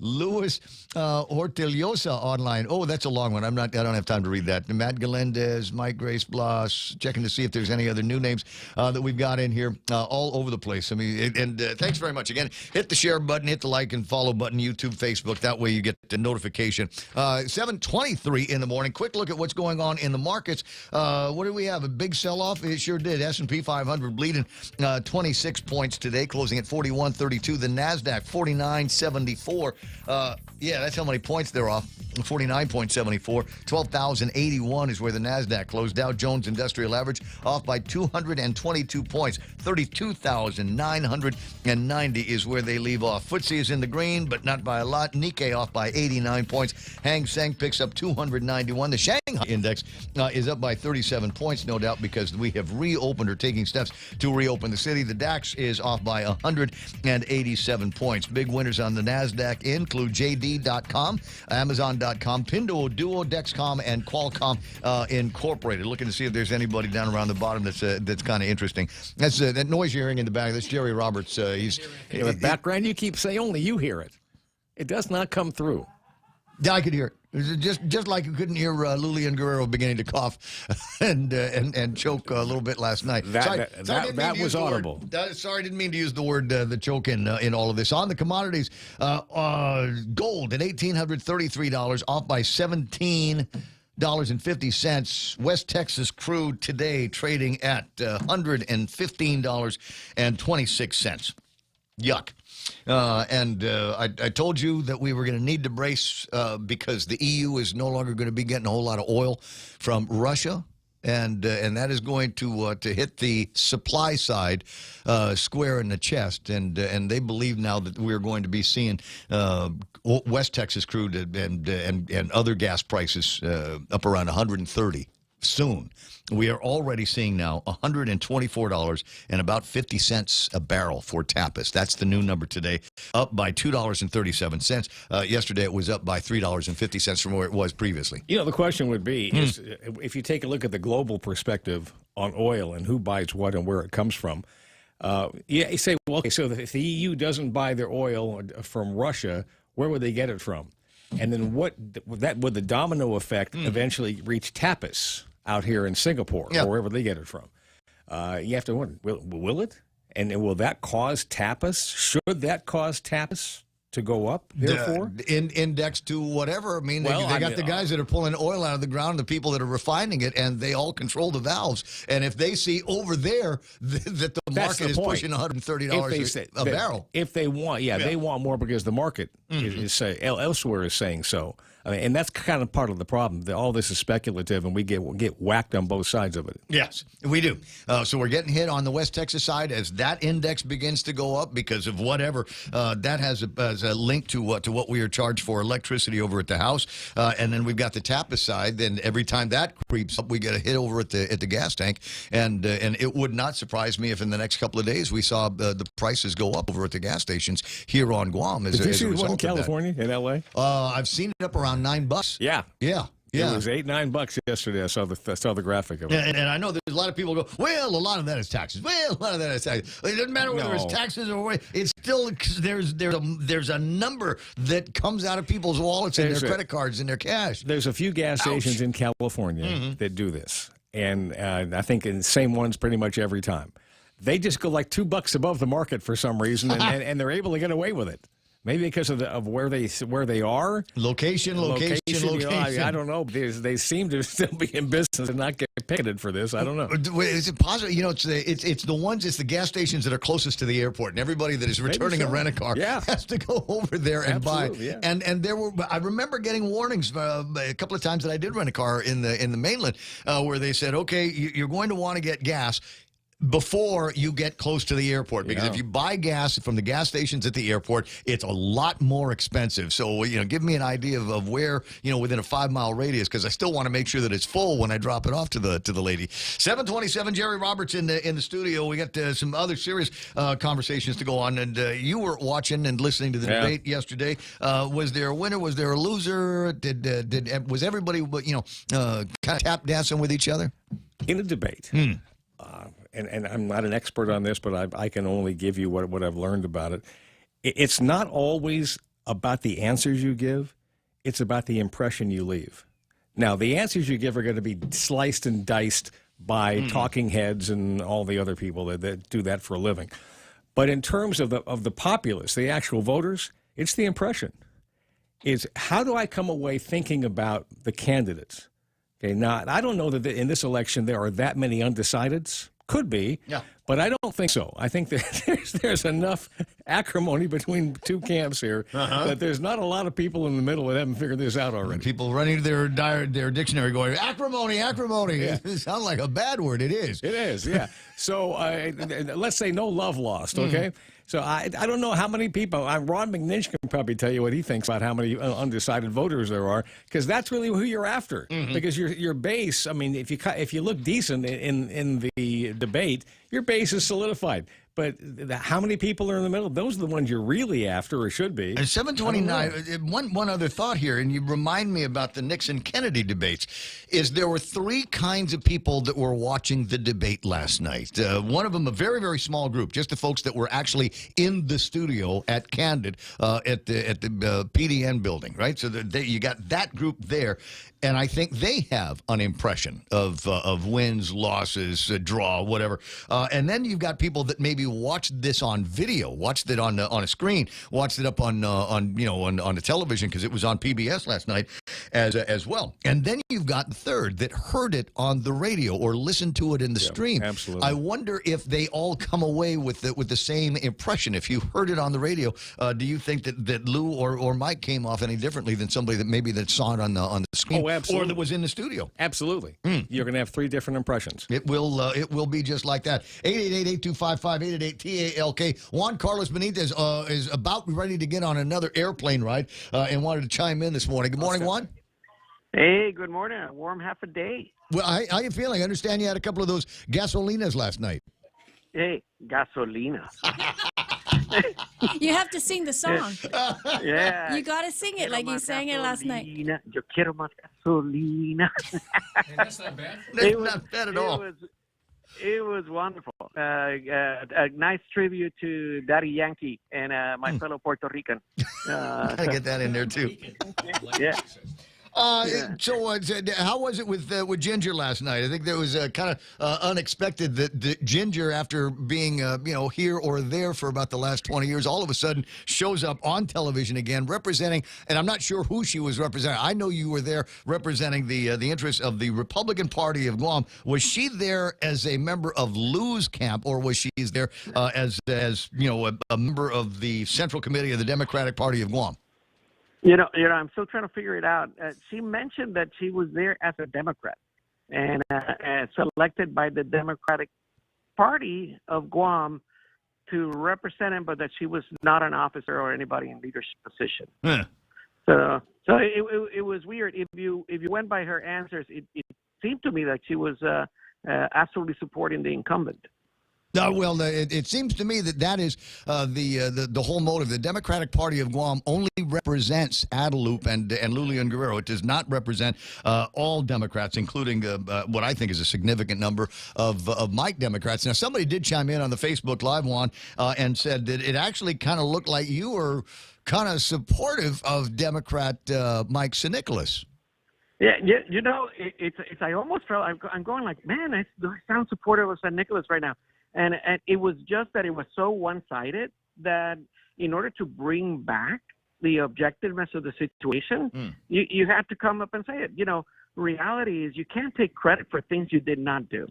You can't go in and say, I implemented a program, and you should be so excited I did that.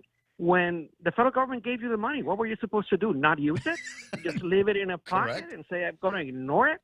You had to implement a program. And by the way, I think that we were the most expensive state to implement that insurance program. Well, I mean, we were bringing it up from scratch, so that's obvious. I don't know. I mean, we had Dave Del Sola had to create it out of whole cloth. It didn't exist before. Right, but we were not the only U.S. territory that did not have an unemployment insurance. So they didn't do this just for Guam. No. They established this for the number of territories that did not have an unemployment insurance policy, and they assigned us a way to do it, and the local government worked with them. And I give credit to De La Sola. He worked hard. He put a program. It worked without. I didn't see a lot of kings, except that they overpaid a lot of people. $4,000 a month is a lot of money, and I felt it should have been based on the salary that people were receiving. Well, prior to the pandemic. Yeah, but I tell you what, to the degree that those extra payments were, I think, beneficial to the economy at large at a time where we really needed to see that money circulating. I'm not gonna be too critical of that. I know that there were a lot of guys that maybe are inspired now to go back to work and say, hey, I kind of got used to making that extra dough, boss. Is there any other work around here I can do and maybe start earning a little bit closer to that $20 an hour that I got used to? Yeah, I completely agree. My concern at that same point is that a number of individuals decided once this ends, there's not going to be a job here that will pay me that. So a lot of people left, and that is what we experienced in our business. We had a number of individuals that took those payments and left for the mainland. Well, we just did. I just heard word this morning that a senior management individual at one of the newspapers this morning is picking up and taking the family to the States, maybe Arizona. I was talking about a bunch of people from Guam moving to Arizona yesterday, and maybe she's going to be headed off in that direction. These are interesting times. There's a couple of great articles in the newspaper talking about the brain drain that is going to be going on now. I don't know how much of that can be prevented, but but one of the points that this kid Kevin is making, you'll read it in the newspaper. I think it's in the PDN. Is that we've got to get people back to work. We've got to get people into the habit of looking for jobs and not relying on credit cards and all the freebies from the government. I can hear that. It sounds like they're calling you at the gate. They're calling me at the. Give me 1 second because I need to scan my phone. All right, go ahead and scan the phone. In the meantime, there's a lot of conversations that we've got to start having about where the economic future of the island is going to be and what happens when all of the best and the brightest guys that can make $20, $25 an hour, $30 an hour, what happens when they can't find those jobs here and have to haul themselves and their families to the States? Are they ever going to come back? We've seen brain drains that have occurred here on Guam in the decades. You remember when they shut SRF down? That was a big cause for a brain drain. Anybody remember when the Japanese economy tanked? All of a sudden, you know what was tough to find was an empty container because there were a lot of families that were putting their stuff in containers and shipping them back to the mainland. Are you back with me now, Juan? I am back. All right. Well, pausing on the brain drain deal, was there anything else you want to give us before you get on the airplane? Yeah, it was interesting. I was expecting that the post debate would focus on the debate, and it almost felt like its own separate debate. I wish we would have had a little more time to discuss the performance of both candidates at different points of the debate, and we would have highlighted more the differences. But I think at the end of the day, it's worth watching again. It was very well run. Mana did an amazing job. Mana was the best. And I say that. Yes, she was. And I'm not saying that because she's your sister. I'm saying because she did an amazing job. And thank you. Imagine how good she'd be. Imagine how good she'd be as a speaker of the legislature. You know, that kind of command over the microphone and the people in the room. Yeah. So with that, the students looking at me a little weird. So I think I need to be turning my phone off. But going to Saipan, our neighbor island, and be with our friends for a day before I come back to Guam. Yeah. And well, yeah, but when you grab get back, some piggy? yeah, piggy, Herman's bread. You know, they make that here. Just the only thing that you can't get, I don't think, is the ice keki. So you got to get at the factory by the old DFS here. 7:37 in the morning. I got to get the thing moving again. I'll talk to you soon. Safe trip up to Saipan. Same to you. All right, buddy. 888-825-5888-TALK. Jerry Roberts in the Extra Point after news with Mana Silva Tyron, being brought to you by Auntie Lolita Camet over at Half a Day Realty. You got your eye on a piece of property. Maybe you found some in the boondocks you're thinking that you might be able to do something with. Oh, that might be the place to go and check her out. Why don't you? Then you've got Burger King celebrating 33 years. Well, wait a second. That was yesterday's copy. Today's copy has more to do with the fact that we are in June, and June has the right number of days so that we can have I love the Whopper. Say that when you order a Whopper and get a whole other one. 7:37 in the morning. Now with news, here's Mana Silva Tyron. Well, the governor is said to be okay this morning after she was taken to the hospital for a quick observation by a doctor. She was attending to the gubernatorial debate with Candid News and The Point when she fell ill. And she was taken to the hospital. Her spokeswoman says that she is doing well. Delegate Mike St. Nicholas, who is also participating in the debate, extended his prayers and well wishes to the governor. Meanwhile, the debate was able to draw some good answers from both the Democratic gubernatorial candidates, the questions ranging in categories from public safety all the way to education, regional and federal issues. Republican candidate Felix Camacho did not attend. Meanwhile, Candid and The Point have said that they do plan on hosting a debate for the lieutenant governor candidates in the coming weeks. Meanwhile, from the Commonwealth, the Lieutenant Governor Arnold Palacios was also taken to the hospital after he was fallen ill. While he was attending a court hearing, his officials say that he had a pre-existing back condition and just as a precaution took him to the hospital for observation. And those are your headlines right here on The Point. I got you there very much. Thank you, Mana Silva Tyron. 7:38, 7:39 in the morning. Normally we do this about 7:25, but man, there's just been so much to talk about, so many topics that we can attack here this morning. It's okay to hold it off for just a little bit. Jerry Roberts Hold it off for a little bit more. Okay, sure. Something last night, the governor had referenced the police pay. Yeah. And she said it went from $11 an hour to $18 an hour. Okay. So I'm thinking, and I guess that's the entry pay, right?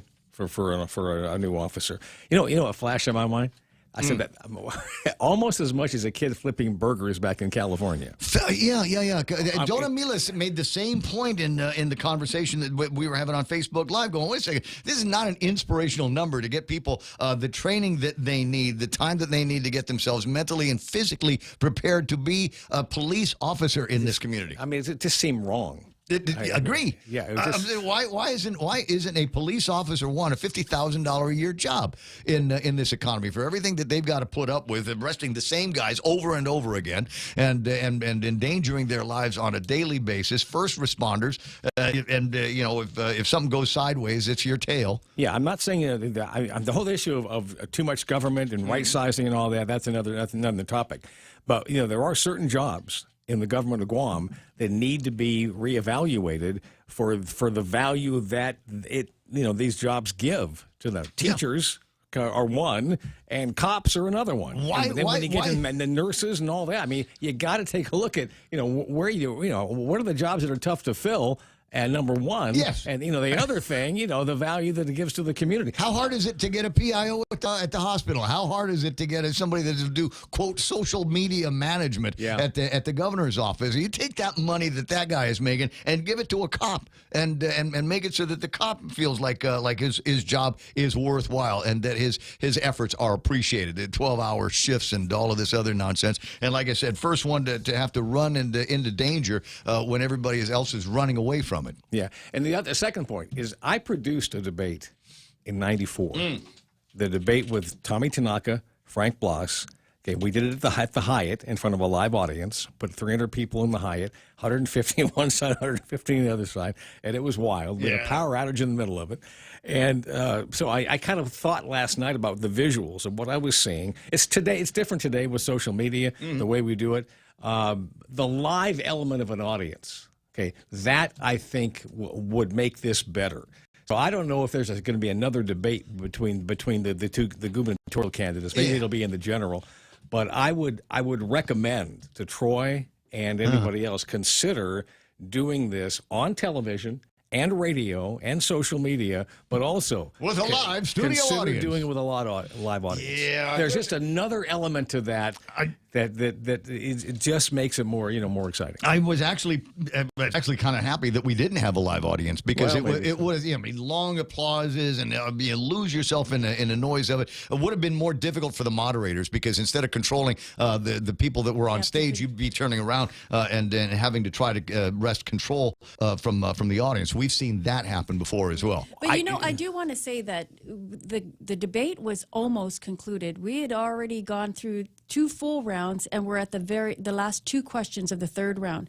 So all that was left were those 2 questions. It was from infrastructure, and then the final question was kind of like a miscellaneous grab bag category. Yeah, that was what we were going to do with it, what we referred to in the planning as the pose down. Yeah, and then other than that, it would have been closing statements, and then it would have concluded. So we got good, maybe a good 90% of the debate. So the candidates did very well in carrying that entire. Yeah, but can you imagine how much longer it would have gone if there was a live audience in there? Sure. You remember when Carl and Eddie debated at the Hyatt again over at the Hyatt, 400 people in the room. It was standing room only. We were doing a live broadcast from the place, and it was. I remember because I think it was Jeff Marchessault was the MC for one of them. I don't know. They could all be running into my head, but I recall there was at least one moderator that had spent more time trying to corral the audience than to actually. And once you lose control of the audience, forget it. I remember Eddie would just jump at the microphone and take over. You could hear the guy ding ding ding ding ding, and Eddie keeps talking. I took care of that before we went live. I set up, there was a whole routine I went into, and I addressed both audiences. I said, is anything that so-and-so is going to say going to change your mind tonight? No. And said the same thing to the other side, the Blas and Tanaka side, and they all screamed no. I said, good, then mind your manners. Okay, we're on television. You're going to lose votes, et cetera, if you shout down the other guy. Give people a chance to say what they need to say. You want to applaud at the end? Do so. But don't shout the other candidate down. Amen. And they did that. That's the power of J.Q. Fanihi. No, it's simply right there. It's it the guy was with the simply deep the timing voice. of it. Yeah, right. You do it beforehand, and you say, "Look, you had a chance to lose some votes tonight." By being bad actors. But it was other. what's the word I'm looking for? The other coincidence here is that you were talking to two Republican teams. Yeah. And last night, Mana and Phil were talking to two Democrat teams. So there's got to be some common ground in there at all. But I do remember that was a heated campaign between Uncle Frank and Uncle Tommy. And what was also interesting is that Carl did not come. Okay, he was invited. What he did, I mean, it's a little bit the brilliance of the governor. He said, "You got to put me on. I need equal time." So we went to KGTF in the studio, and I more or less asked the same questions of him alone because he didn't have anybody that was running against him. So I mean, he got his equal time. He and I argued over it. I mean, we had some words, and finally I said, "Look, fine, okay, we're going to do it." But he came off and he got the equal time for it. I wonder if Felix will ask for the same thing now that there seems to be a whole lot of hubbub from among folks in social media this morning saying that he blew it. He should have been there at that debate last night. 7:45 in the morning. Jerry Roberts and the Extra Point is brought to you by First Hawaiian Bank. Jerry? If you've listened to this feature for a while, you may have heard me say something to the effect that you better learn from the mistakes of others because you don't have enough time to make them all yourself. The same thing can be said for successes today, what every organization should be doing. That's coming next on the Extra Point. Get big discounts on huge travel experiences with the First Hawaiian Bank United Credit Card. You can travel to destinations in the USA and receive 10% off selected United Airlines Premium Economy or Business Class airfares purchased through May 31st, 2022 when you use promo code FHB022. Visit any First Hawaiian Bank branch or go to FHB.com/United Fair Sale 10 for more information. Don't wait. Apply today. First Hawaiian Bank. It all starts with yes. Not learning from the mistakes of others just about assures that we will mess up more than our share of things. Not learning from the successes we see can keep us from scoring more wins faster. This is an area that I talk about in my courses for managers and leaders. Both wins and losses should be documented and in detail. These go by the term case study, and everybody should be creating them. Let's unpack this. Why document the results of a project, event, initiative, negotiation, situation with a customer, vendor, etc.? I have 3 reasons for you. I'm going to run them down. Number 1, analyze and improve or make analysis and improvements for the next time. By digging in and going over the details as a team, you can see the positives and the negatives, the elements that gave you momentum and those that held you back. This is a teaching device for employees at all levels. It will be completely new information for some, broadening their understanding of the organization's operation. That's a positive. It becomes a collaboration with everyone seeking to figure out weaknesses and strengths and replacing one with the other. If you think this might be team building, you're right. Number 2, use the result as a template. Your work on this issue becomes sort of a living document or work in progress, if you prefer that label. The next time the team faces the same or similar opportunity, you roll out the new and improved version and see if the results are different. If it goes your way, then you can use that template again and again. If it doesn't change the outcome, then it's back to the drawing board, and you tweak it a little bit more, and then you test it again. Number 3, future team members will benefit. Every organization has a degree of turnover. Tell me why new hires shouldn't be able to benefit from the wins and losses and those analyses of the past. Why would you keep that information from them, which could save them from suffering an unnecessary loss or keep them from a win they were close to having? If you're tempted to say, hey, there's always going to be old hands around to guide the new folks. Truthfully, that's not always the case. Even if there is someone who has been around for a long time, why trust that their memory will provide all of the relevant details? Putting it in writing is a better and a safer idea. Is there a bit of work involved in this? Yes, there is. Create a simple form with basic questions, the who, what, why, where, and how variety. Your workers then just have to tell their story. The collaboration and the brainstorming follow. Learn from wins as well as losses. It's going to make you better. That's the Extra Point.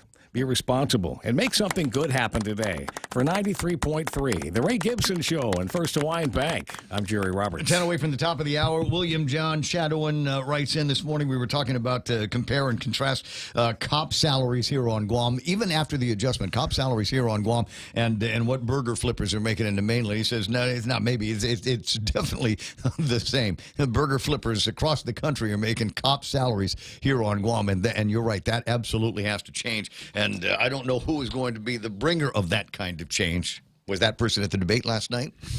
Or you know, as will happen now, doesn't matter who the governor is, doesn't matter who the speaker of the legislature is, the government still gets in. And that's one of the curses that we've got in democracy as we know it. 7:50 in the morning, Jerry Roberts and the Extra Point, again brought to you by Guahan Insurance Services and First Hawaiian Bank. And now we're going to take a quick break, come back, and maybe give you an idea of what's happening in traffic.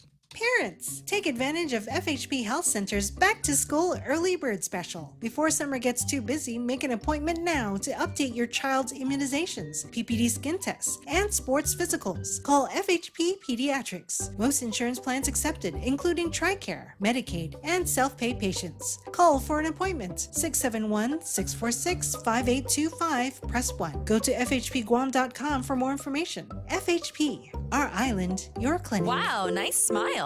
So perfect and all. Thanks. I owe it all to Dr. Robert Yang and his smile team. They do wonders for a healthy, happy mouth. Got teeth? Don't wait until they hurt. Schedule your routine checkup and cleaning with Dr. Yang and his smile team. Suite 119 in the East-West Business Center, Upper Tumon. Call 647-8702 or 3. The best thing that happened to teeth since toothpaste. Dr. Yang and his smile team. They make smiles happen.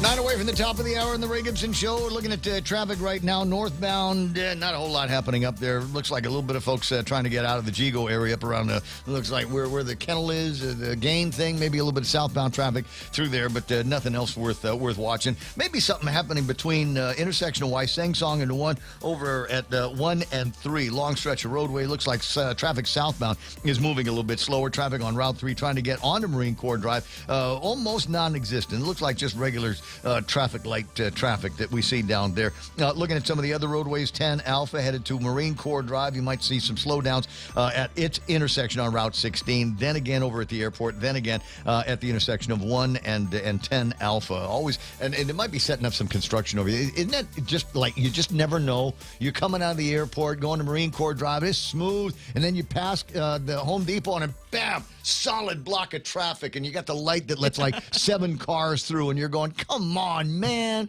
give me the remote for that, would you? Looking at some of the other traffic, seeing basically intersection traffic on Route 8 heading into town, Route 4 running fairly clear, southbound Marine Corps Drive. It's not raining, so we're not seeing any major slowdowns there. Should be okay getting to Big Navy and Sumai. It's 7:52 on the point. What's for breakfast at KFC under $3.95, you ask? What's for breakfast at KFC that's different than the other guys, you ask? KFC's chicken wrap, sausage wrap, the Colonel's chicken congee, chicken fried steak, sausage biscuit and gravy, and biscuit sandwiches made with KFC's original fluffy biscuits. All for under $3.95 and all only at KFC. Plus, with waffles and the Colonel's chicken fried rice, we've got something for everyone. So visit KFC for breakfast today. It's finger licking good. Gas is expensive, so let the bank come to you. Through our remote deposit capture, you can deposit your checks into your account from your phone. And with our Dynamite Bank Pacific Visa debit card, you can use your money anytime, anywhere. It's the perfect combo. Now we're banking on the future. Services to choose. Bank Pacific, where others put branches, we place Equal housing lender. Member FDIC. Crank it up. This hour's going fast. 7:53 in the morning, and the Ray Gibson Show almost on the way to Fox News Live. That's about 7 minutes from now. Portions of the program brought to you by NissanGuam.com on the World Wide Web. Make me a promise. Make me a promise, like a political, election year promise. Promise me that you won't buy a car until after you've gone to NissanGuam.com. I know you might be thinking, well, we got the place over here, and I got a cousin that works over there, and my friend said he's going to give me a good deal. No. Do it. NissanGuam.com and the World Wide Web. Amass all of the details, write them down on a piece of paper, and then go to Nissan and take a look at the automobiles that they've got. You're going to love the way that they've kind of rebuilt everything from the ground up, reimagined driving technology in 2022 and 23. Safety features built in. I mean, there's nothing optional about it. These are going to be some of the safest cars that you're going to drive. You get into a scrap in one of these things, you'll walk away. Trust me, that's the deal. And then we got great deals that they will put together for you. Plus, and this has got to be the overriding factor, with Tapas now trading at $124, almost $125 for a barrel. These things get great gas mileage. There's a whole family of Nissan automobiles that get better than 30 miles to the gallon. Don't believe me? Test drive today at NissanGuam.com. Oh! You smell that? Smell it? It's gasolina. There was gasolina that people were enjoying over at the place last night. Gasolina at the end of the program. Hey, Mana, how'd the wrap up go? I don't know. I was in the other room enjoying some gasolina at the place. Look, if it's good enough for Mana, she knows her stuff. If it's good enough for Mana, it's good enough for you. So I want you to try. But there was gasolina last night, and then there was gaslighting. It was after the show. No, Gasolina after the show. So during the show, though, there was gaslighting. There was the one line of questioning that you guys had asked. I think it was Phil that asked about, the thing that we did right in our response to COVID-19, and the thing that we did wrong. And I think it was Dona Mila, and I could almost hear the sound of her the drink coming out of her nose when the governor says, "We united the people." I don't know what you're talking about. We united everybody. What? Wait. We're not the victims. We're the vectors. You remember that one there? You remember the one about, you know what? This is how united we were. People could eat inside if they were vaccinated, but I was not vaccinated, so I was forced to be united with the people inside by eating outside. That's the definition of uniting. And, so you don't die, you live. Thank you so much. Thank you so much. There's statements like that. You just make the sign of the cross and go, "We're doomed." So that was the nature of it. And then we got more gaslighting in today's Guam Daily Post here. 756, page number 7. Governor launches apparent jab at delegates. So Nicholas responds, "It is an attempt to mislead." Okay, you can read through all of that stuff, but towards the end of the article, there's a couple of quotes here. Government took and held the hands of the private sector. There's an actual statement. That was because of all of us. Government took and held the hands of the private sector, the business sector. Together, we formed a structure around our island to fight this virus. So I just want to say thank you, she added. Yeah, all of the business, you were holding their hands and then handcuffed the businesses so that they couldn't do anything without the fear of having somebody with a DEH hat coming by. DEH, Division of Environmental Health, also stands for Don't Expect Help. These guys that would come around and start harassing the businesses if they didn't have the hand sanitizing pumps in the front or contact tracing. Or how about this? You remember going to like Kmart, and the only thing that you could do over at Kmart was by like home. You could iron. You buy ironing boards. You could iron. Oh, yeah, a hell of a lot of. There were a whole section. I think I might still have that picture from Pam Duvall. Whole sections of the store with ironing boards, which apparently you could buy. But if you needed to go out there and buy some new Scott slippers, no. Can't buy dress, can't buy underwear, can't buy panties. No, all of those sections are off limits. So you take the kids and you drag them by the toy section that they cannot go into. That was happening at Kmart. It was happening at the mom and pop store down the street. Whose hands do you were holding their hand? With one hand you were holding, and then with the other you were holding their head below the water. That's what was happening here for quite some time in the midst of all of this. Watch out for the gaslighting, friends. I mean, they're already using the pretty language here. That was because of all of us. Government took and held the hands of the private sector, holding their hands while we were saying, no, you cannot be open for business. You must close your restaurant. You must close your bar. You must make it so that everybody has got to jump through hoops to get inside of your store. Yeah, that's holding everybody together. We formed a structure around our island to fight this virus. Now, that's not to say there were some people that kind of went in, okay, whatever you say, I'll do it. I'm going to save lives by closing my business and putting my people on 10-hour weeks, or just let them off completely. Leon Guerrero said the day COVID-19 breached Guam shores was the worst day of her life because as a nurse, she knew what a pandemic meant. She acknowledged that her decisions made a lot of people angry. Criticisms up and down everywhere, but I'll tell you, I remain focused, steadfast, because I knew what we did was the right thing. And now look where now look where we are. We're thrilled. We're going to have 8,000 tourists come to Guam this month. We used to have 8,000 coming a day. What are we talking about here? This is at the GVB's 2020 membership meeting, where it was also interesting because GVB Committee to Perform Administrative Rule, they said it's not really a big fight. I love the part where Governor Gutierrez says, told the membership nothing was different except that he and the GVB board members tasted each other's food before they started on their lunch. That's the kind of fireworks I like to see from my governor, former Governor Carl T.C. Gutierrez. Hey, I got a breakaway. Got Fox News Live coming up in a couple of minutes. Other things that are in the top of my head that I'm going to try to force to the top of your head in the next 2 hours of the Ray Gibson Show on 93.3 KUSG. I got you. We're the point. A focus on inflation. I'm Rich Dennison, Fox News. President Biden says to start to address the nation's inflation is to respect the Federal Reserve and its independence. President Biden met with Federal Reserve Chair Jay Powell in the Oval Office, but says he intends to give the board space now that his nominees for Fed leadership have been confirmed. I'm not going to interfere with their critically important work. The Fed has two responsibilities. One, full employment, and two, stable prices. Still, in a Wall Street Journal op-ed, the president says his plan to bring down costs and the deficit includes energy independence and providing enhanced resources for the IRS's tax collection operation. Fox's Jared Halpern in Washington. Families of the 19 children and 2 teachers killed in the Uvalde, Texas elementary school shooting began laying their loved ones to rest today. At least 4 services were held. The Justice Department has now agreed to investigate law enforcement's response to that shooting that occurred 1 week ago today.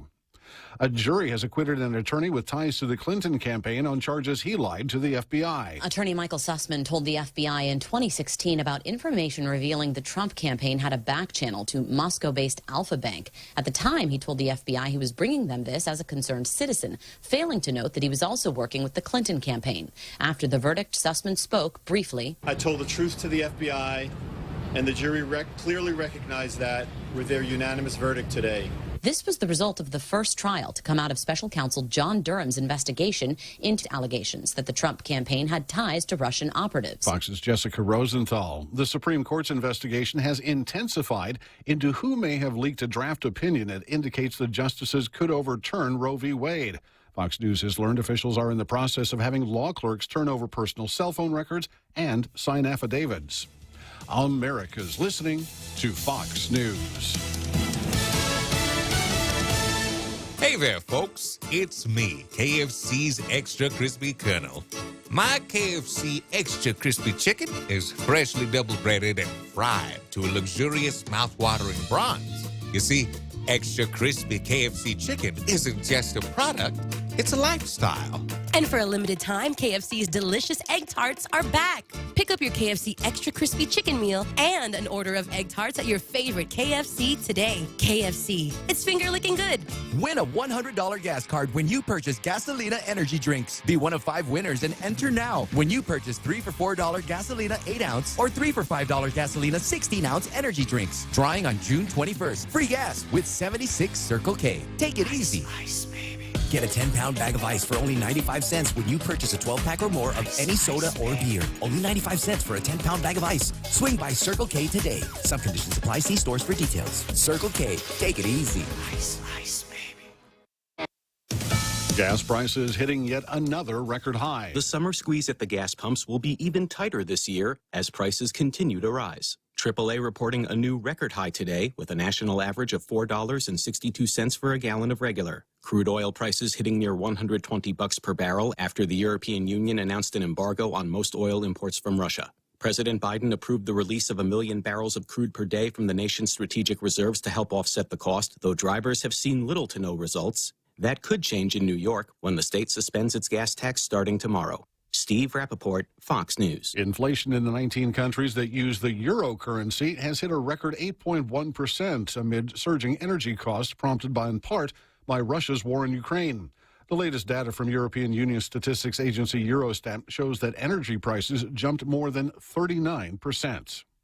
A Boston landmark has been heavily damaged by fire. The Boston Fire Department responded in force last night as the historic Suffolk Downs erupted into flames and grew into a 6-alarm fire. Firefighters tackled the blaze from ladders in the tower. Others were ordered off the roof, and drones were deployed for a thermal image from above. Smoke and flames poured out of the roof of the horse race track built in 1935 until firefighters knocked down the fire early this morning. Carmen Roberts, Fox News. Authorities in Shanghai say they will take some major steps tomorrow toward reopening China's largest city. A 2-month COVID-19 lockdown has throttled the national economy and largely bottled up millions of people in their homes. Full bus and subway service will be restored, as will basic rail connections with the rest of China. And schools will partially reopen. Retail stores will partially reopen also, but movie theaters will remain closed. I'm Rich Dennison, and this is Fox News. Check out the newest hydro and garden center to hit Guam, Crop King Hydro. We have a huge selection of plant nutrients, soils, hydroponic mediums, organic pest control pumps, plant support, tools, and so much more. Call 635-4769. 635-GROW. Open Monday through Saturday, 10 to 6 at the Dededo Satina Mall, right across from Payless and Paradise Fitness. For whatever you grow, think Crop King Hydro. Crop King Hydro. Half a day, this is Josh here at APL. Our expertise and extensive network can help you grow your business and reach out to more global markets. As a responsible carrier, APL is also committed to a sustainable future, whether it's protecting the environment or investing our efforts in giving back to the community. Our dedicated teams in Guam, Saipan, and on U.S. mainland are here to support you. Call 588-4651 or visit www.apl.com. Wow, nice smile. So perfect and all. Thanks. I owe it all to Dr. Robert Yang and his smile team. They do wonders for a healthy, happy mouth. Got teeth? Don't wait until they hurt. Schedule your routine checkup and cleaning with Dr. Yang and his smile team. Suite 119 in the East West Business Center, Upper Tumon. Call 647-8702 or 3. The best thing that happened to teeth since toothpaste. Dr. Yang and his smile team. They make smiles happen. Your local news is brought to you by Nambo Insurance. Skip the line, pay online. It's fast, it's easy, and it's secure. Visit Nambo.com for more information.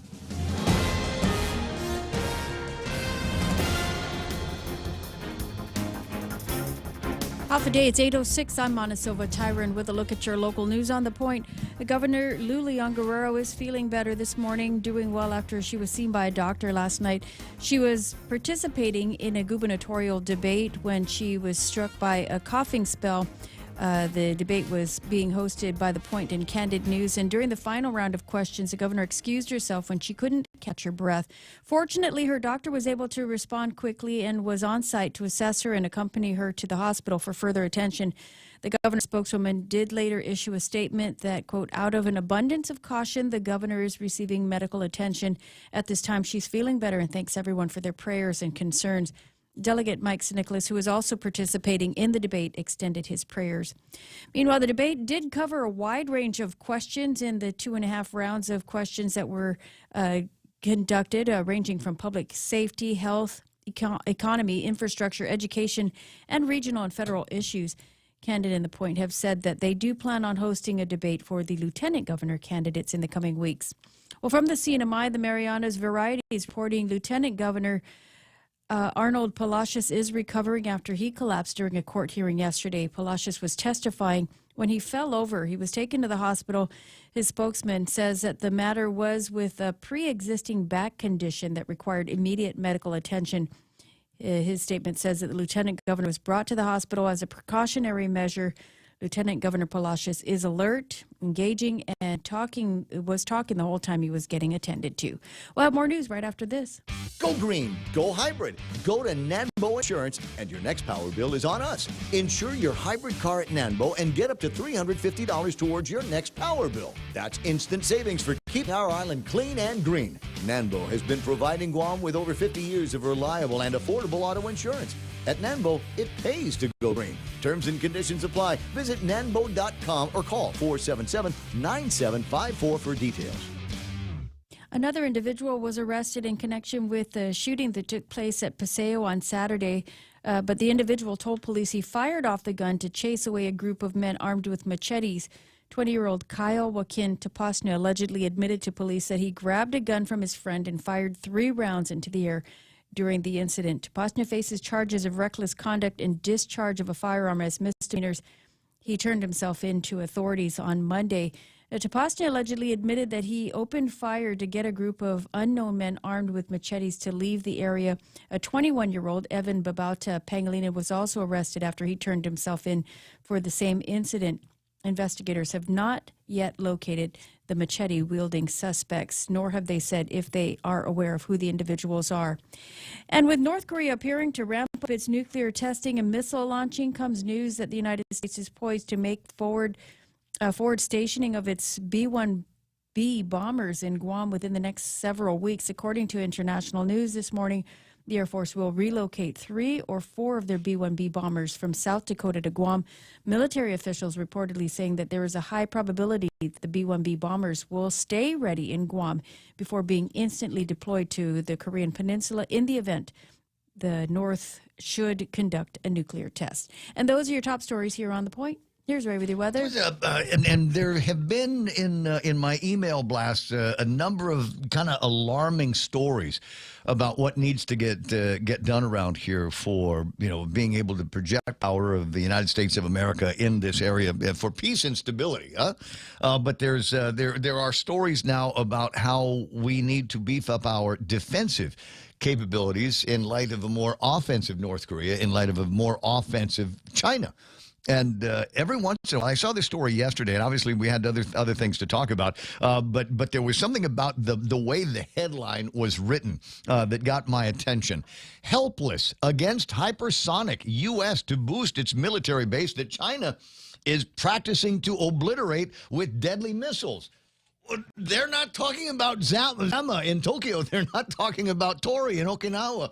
They're not talking about places in South Korea. This is a story about Guam that China is practicing to obliterate with deadly missiles. The U.S. military base in Guam has emerged as one of the most vulnerable targets for China as the communist nation develops powerful weapons to thwart possible American intervention in its potential confrontation with Taiwan, Japan, and other neighbors. So if they want to be the new rulers of this part of the Pacific Ocean, they got to take out the United States. And for all intents and purposes, the place that apparently the people in this article, and there are many in the Pentagon that will agree, say Guam is a spot that needs protection, and it needs it ASAP. It cannot wait until 2025. We need to start backfilling as much as we possibly can. So as I said, you get some of these kind of alarming stories that are coming out with a little bit more frequency and getting almost no play anywhere else, because it looks like it looks like an international story, but this is as local as the price of gasoline over at the 76 Circle K or what's for breakfast over at King's. It's that local, guys. 8:12 in the morning. What have I got for you? Scattered showers in the forecast for today. Partly sunny skies, highs near 88 degrees with a heat index that'll feel like 98 degrees. So if you can find some shade, great. Can you put some over my house? That would be awesome as well. Scattered showers tonight, mainly before midnight, mostly cloudy as well. Lows around 78 degrees. East-southeast winds up to 9 miles an hour, becoming calm. There's isolated showers, mostly sunny skies in the forecast for tonight, and highs near 88 degrees. Sunset is 6:45. And if you're going, where am I going to go after sunset, Raymond? What are we going to do? It's Thursday. Wait a second. Is it Thursday tomorrow, right? Is Wednesday tonight? Is John Ananich's thing tonight or tomorrow? It's tomorrow night. John Ananich's thing is tomorrow. With John and the family. Yeah. That's going to be a whole lot of fun. See if you can party with John. I'll see if I can get you some details on that. And somebody's going to say, John Ananich, is that the guy that owns Sidelines? Yeah, that's the guy that owns Sidelines. That's my bro. And you're going to say, well, how come you're supporting him? He's a Democrat. Hey, look, the guy supports me. He throws money at my business. That's good. And then when I go in there, as all the girls turn around and they go, game on. That's what I like going to Sidelines. And they got good food. It would be one thing. You could say, well, you heard this and that about the food. That would be one thing. But you've never heard this and that about the food, except it's really, really good. And there's a lot of it. You can get a local moco anywhere on Guam. But I guarantee that you're not going to find one as good as the local moco that they've got over there. Sliders. You can get big burgers, but you can have them made into little sliders. lighter forms as well. So good. So unbelievably good. The chicken wings, a dozen different flavors, and you're going to love the price. How about the ribeye? Ribeye, $15. And you're going, no way. No way. And people have heard me say this on the radio, and like, okay, I'll take that challenge. There's no way I'm going to go and get a $15 ribeye and be happy about it.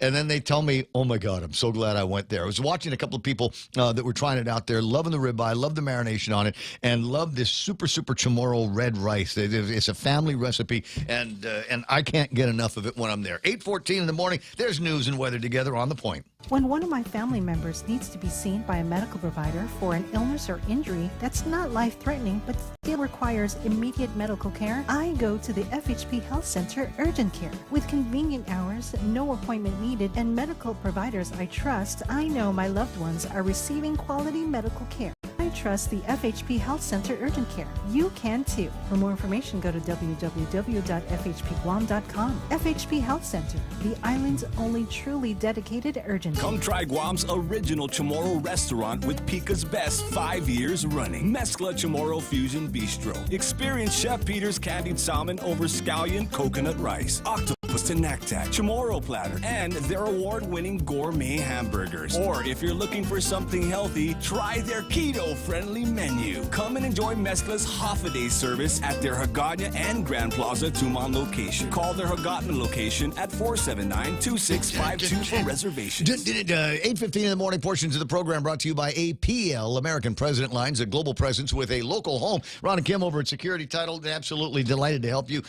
get around making your real estate dreams come true. Maybe you're trying to get out from under something, or maybe you're trying to get into something and want to know a little bit more about this piece of property, something about the genetics of the property. What's in the DNA on the title? That's what they're good at. That's why they call it Security Title. News to fill your mind. Talk to get it out. The Ray Gibson Show. Call now, 888-8255. Manami Ijima Martin in the studio a little bit later on this morning. Yeah. We're going to be talking about triathlons. And she is one of my favorite athletes here on Guam. Actually, is kind of a sponsored athlete. Heard the name before. Yeah. Well, and you've seen her. She's not about training. And so you've definitely seen her running and riding bikes. And you're going, wow, it's not like Marine Corps drive. It's like runs on Route 8. You go, wow, that takes some doing to be able to comfortably and safely do that. Also, a little bit later on, I want to read this story that Axios has sent me. Parents aren't all right. Say the kids are all right. No, the kids and the parents are not all right. I want you to tune in for this. I'll cover it sometime this hour, if not next hour. Parenting is always hard. Parenting in a pandemic, through an unpredictable economy, in a country where school shootings aren't rare, baby formula is, and classrooms are political battlegrounds. Parents are beginning to feel like this is an impossible game that we're playing. 63 million parents in the U.S. have kids younger than 18 at home. Those parents work. They volunteer. They're raising the next generation, and the stress and strain are making all things harder. More on that in the next hour of the program. And it's tough living on Guam. Dave Duenas was it Dave? Wrote an editorial the other day talking about how it's too expensive for people to live here. Front page story in the Guam Daily Post over the last couple of days said it's too expensive to live here on Guam. We've got an editorial in today's Guam Daily Post written by Kevin Guianan, and this is a must-read. As far as I'm concerned, this is a must-read. As locals leave, Guam will face a labor shortage. He's not saying as locals might be leaving. He's saying they're leaving. It's clear that people are packing up and getting out of here. And then we've got the editorial on the editorial page from Ken Leon Guerrero that says, Lou fiddles while Guam burns. Ken LG, the other Governor Leon Guerrero. Good morning. Welcome to the program. Thank you very much. And that editorial is just basically an extension of the Fed Reserve survey on the financial stability of households that was done in 2021. I did one on Guam in 2018. And in 2018, every metric that the Fed measured in the U.S., Guam was 20 to 30% worse. And now when you look at the numbers coming out of the 2021 survey, which matched Guam's numbers in 2018, I just shudder to think at what the status of our Guam's families are now. And, you and I have been talking about this for a while, because this morning, another one of my nephews relocated to the mainland, and these are the people that we're losing: skilled, technical people. We're losing police officers, we're losing teachers, we're losing nurses, and we're losing the people that we as taxpayers paid for their education. We gave them educational grants to go get advanced training, and once they got their advanced training, they left. So, our children continue to be the leading export of Guam, as it was in the 70s when I left, in the 90s during the Asian financial collapse when another generation left. And what happens every time? We bring back the retirees and allow them to double dip, and we slam the door shut on hiring young people and giving young people a quality job that may give them a hope of a middle-class lifestyle enough for them to stay here. Well, the middle class gets screwed in the United States, just period. But I think that we're about to see, and I'm not going to disagree with you at all on that point, because I'm hearing about people, with college educations, with what I would think are good jobs here on Guam, starting to seriously talking about leaving. Where they might go to the States, get a comparable job, and then not necessarily have to ride the inflation train as we do around here. You make some really, really interesting points here, and as you say, the sad part of this is that 2019 might be the best year that Guam is going to have for a long time. And as you mentioned at the start of this, 2018, 2019, our metrics were upside down, and those were the good times. Yeah, even though tourism was up, hitting record numbers on head count, the spend of the tourists were down. Correct. It reminded me of the 70s in Hawaii. Now, you weren't there then, but all the people I knew in the hotel industry did not like Canadian tourists. Canadian tourists were the ones that would put 5 people in a room. They would bring a hot plate. They would go to Goodwill, buy pans and plates, and they would go to ABC store or Foodland and buy food. So they came to Hawaii. They didn't go to restaurants. They didn't rent cars. They didn't do anything to generate spend. So what happened here is that big bump of tourists we saw were largely South Koreans coming from an economy that's being hammered and seeing record layoffs, especially as the tariffs hit China and China stopped importing, because South Korea's biggest customer was China. It wasn't the U.S. The same thing for Taiwan and Japan. Their biggest customers were China, not the U.S. So when the tariffs hit, China slowed down. That's why, even though we saw tourists coming, they didn't spend much money. And the International Travel Association predicts 2027 to 2030 before we see tourism levels return to the 2019 level. To the degree that anybody's able to save money enough to buy the expensive airplane tickets and stay in the pricey hotels.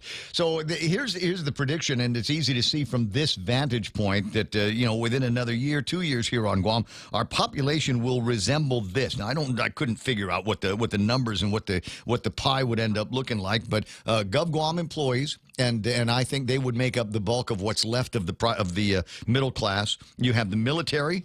And they're going to be doing as much spend as possible on the base, buying their gasoline there, buying their goodies over at the commissaries and the exchanges, and obviously going to support some of the bars and restaurants off base, but not going to be the huge bulk of people making up a middle class here on Guam. Then you've got the comfortably poor who have all of the bills that they're getting paid for. Also, see the letter to the editor by Kevin on the opposing page here.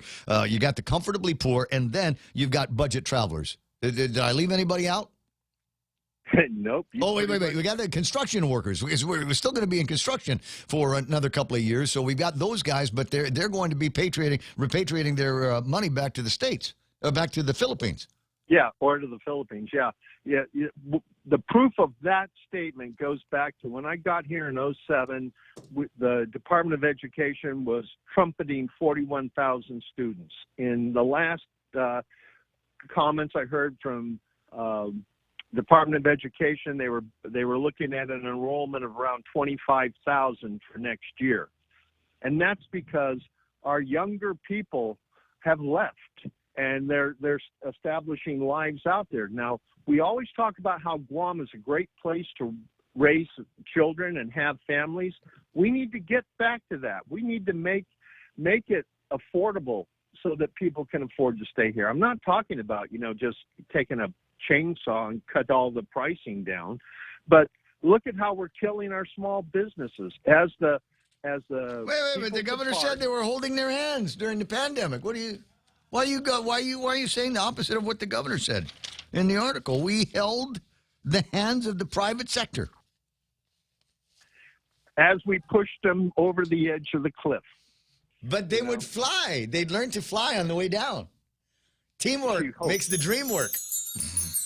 Yeah, well, it goes back to the fact that we wasted 2 years and $2 billion that we could have used to transform our economy.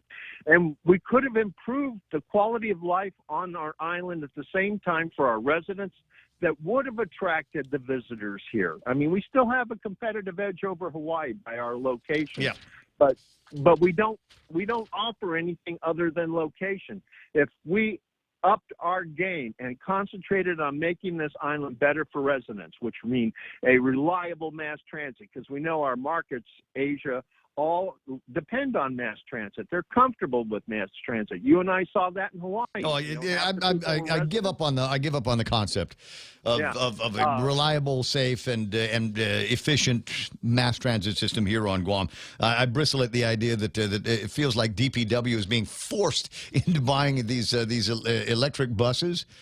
And I'm going, wait a second. We've barely got a handle on being able to maintain a fleet of diesel combustion engines, and now all of a sudden we're going to throw in the electric ones into the mix. What's going to happen with the first time that we've got to replace the batteries on a fleet of these electric vehicles? Do we have guys that know how to do that? Will we have the money in our maintenance budget to be able to afford these batteries? And look at the cost of them. Jim Bohannon, in the hour before we did this show, long conversation with a guy who essentially studies what's going on with raw materials around the planet. And it always sounds nice talking about how great renewable energy is and all of these kinds of things, and battery powered this and electric powered that. But there are finite limits on how many of these things that we can pull out of the ground, how many of these raw materials we can pull out of the ground, refine them, and turn them into the things that Joe Biden wants us to start using tomorrow. Yeah, that is so true. And then on top of that, I mean, we barely have an electrical system that could charge the buses, and the legislature's not doing much to help there.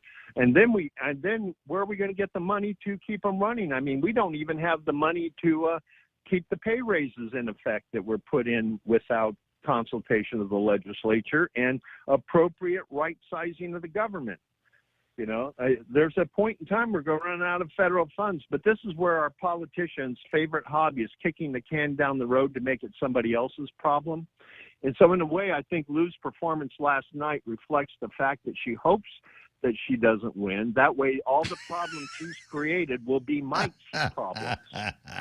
Just saying. That's an interesting perspective. What else did you take away from the debate last night?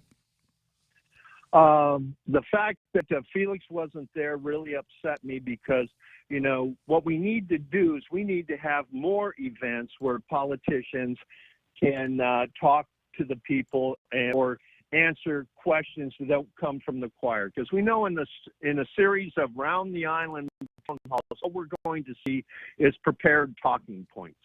An event like we had last night, they had enough time to prepare positions on a wide variety of subjects, even though they didn't know what the specific questions would be. Correct. And that's what we need to see. We need to see more events like this so we can get into the thought processes that these people have. They claim they want to stand up and make our lives better. Okay, I'll give you that, but let me throw this out here: is that elections time is all about pillow talk, as Sandra Ray just likes to refer to it, and I'm just going to get up here and say what I think the people want to hear. For 3.5 years, Lulian Guerrero has said she wants a 5% BPT forever. And then all of a sudden, we're in a debate situation, and she's like, hey, I'm flexible. Come and talk to me. Have your people call my people. We'll get together. We'll talk. I'm flexible. And I'm going, I haven't heard I'm flexible in 3.5 years. No, you haven't. And that goes back to the fact that politicians hope that and pray that people have been so busy trying to keep their noses above water in this economy that they haven't really paid a lot of attention. And that's why people like Michelle Armenta, Lee Weber, and I, through our community advocacy work, was very important to make sure that these news stories or these abuses of political power don't go unreported, unnoticed, or allowed to fade into memory. Well, I think the important thing here is, and I've been busy. My email account has been busy sending out copies of Governor Lou and Josh Tenorio's campaign platform for 2018, and just take a look at all of the beautiful pillow talk, all the soaring language, and I'd love to live on the Guam that should have been successfully built based on that. But here to tell you right now that is largely very, very disappointing. Ken, I got to run. It's 8:30 in the morning, and I got last look at big news and headlines with Mona Silva-Tyron. Going to let her get the rest of her work week going here, that she doesn't have to do a debate tonight with Phil. Although I think the planning process is going to begin almost immediately for another debate featuring the lieutenant governor candidates. I hope so. I look forward. I think this was a great thing for the voters of Guam, because it's the closest thing we're going to get to an unbiased glance at the politicians as they attempt to justify the plans that they want to put forward and their actions of the past. And so I hope that you and Candid keep doing this, and I hope other news organizations get off the addiction to press releases. Rewriting press releases is not new. No, 8:30 in the morning. Ken, you have a fantastic rest of the day. 888-825-5888-TALK. Yeah, I'm kind of delighted. As I've said numerous occasions in the last couple of days, I was a roadie. That was the job that I did on the. Let me just mention this before I take it off the screen. On screen right now, I got this from Peter Santos, and it's a picture of Biba Haanen Mafanagumu Mesnon Geftau Santos. You are 3 years old today. 3 years old. Congratulations to you. Way to go, little one. And thanks, Peter, for sending that in here this morning. Bottom of the hour, and Mona Silva-Tyron's got that last big look at news and headlines. And I want to play, this is one of the things that woke me up this morning, and it was a feed that I got from YouTube. Was a kind of an alert that came in. And as a guy, Steve Forbes, maybe you know him, talking about how the president let the cat out of the bag.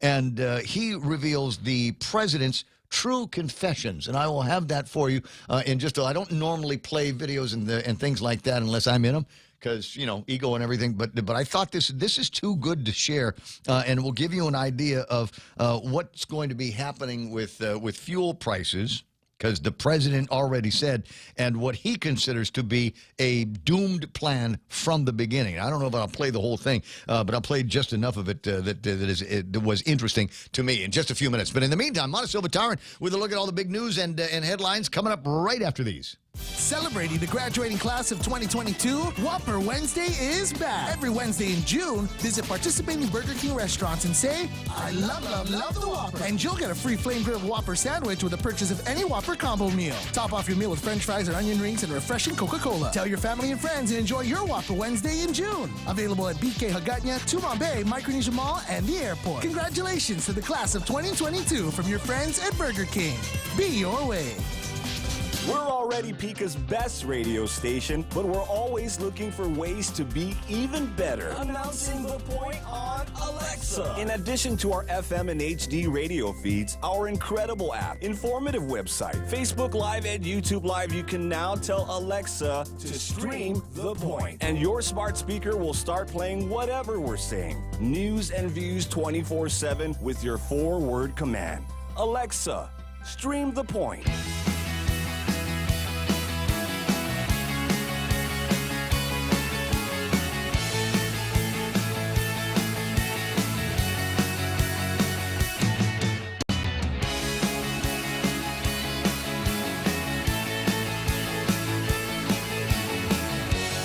In your face!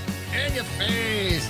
What? Want to get in? You want to mix it up with Mana? Good luck. Pack a lunch, buddy. 8:33 in the morning. 888-825-5888.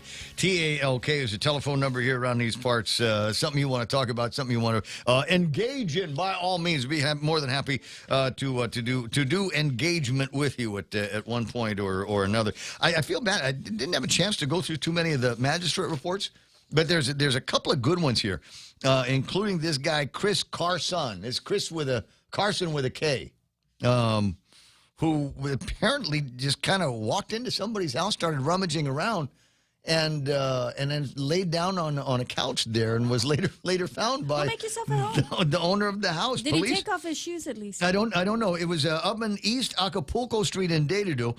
At that location, police met with Miller, the victim, who reported that he was within his bedroom of his residence when he heard loud noises emerging from the storage room located directly across from his bedroom. When the victim went to check the source of the noise, he came across a male individual, Chris Carson, who was then exiting the storage room. The victim asked the defendant what his business within the residence was, and the defendant stated, quote, "I made a mistake." Sat down on a couch just outside of the victim's bedroom. The victim checked the storage room, noted several items appeared to have been gone through. The victim has never seen the defendant before and believes that he may have entered the residence through an unsecured back door. Last time that happens. Investigating officers noted that there were several miscellaneous items within the storage room scattered along the floor area. 19-year-old stated to officers at the scene he didn't know how he ended up in the residence and that he did not know where he lives. He appeared to be intoxicated in that he was observed to have bloodshot, watery eyes, slurred speech, and a strong odor of an intoxicating beverage emitting from his breath. The defendant stated he'd been drinking heavily prior to being in the residence. Remember that part? That is a wrong house. 19 years old, and they're hitting him with burglary, criminal trespass, consumption of an alcohol beverage by a person under the age of 21. And I guarantee that somewhere over at the Attorney General's office, somebody's already working on the plea deal. We're already working on the plea deal. This guy's he's gonna lead us to a bigger fish. They're gonna sign him. Exactly. And then we got this one here. You know, we every once in a while we get these family violence stories, you know, and it's about the guy that comes home and he's had a lousy day and he takes it out on the wife, kicks the dog, all of that stuff. We're used to those stories. This one here takes a different tack. Guam police officers responded to a disturbance at a residence in Dededo. No. So much life happens there. Jeffrey, the victim, stated that his wife, Cassandra, had assaulted him. The victim was sleeping in his vehicle when he was awoken by the defendant. It's 12:15. He was asleep in the vehicle when he was woken up by Cassandra, who had been yelling at him.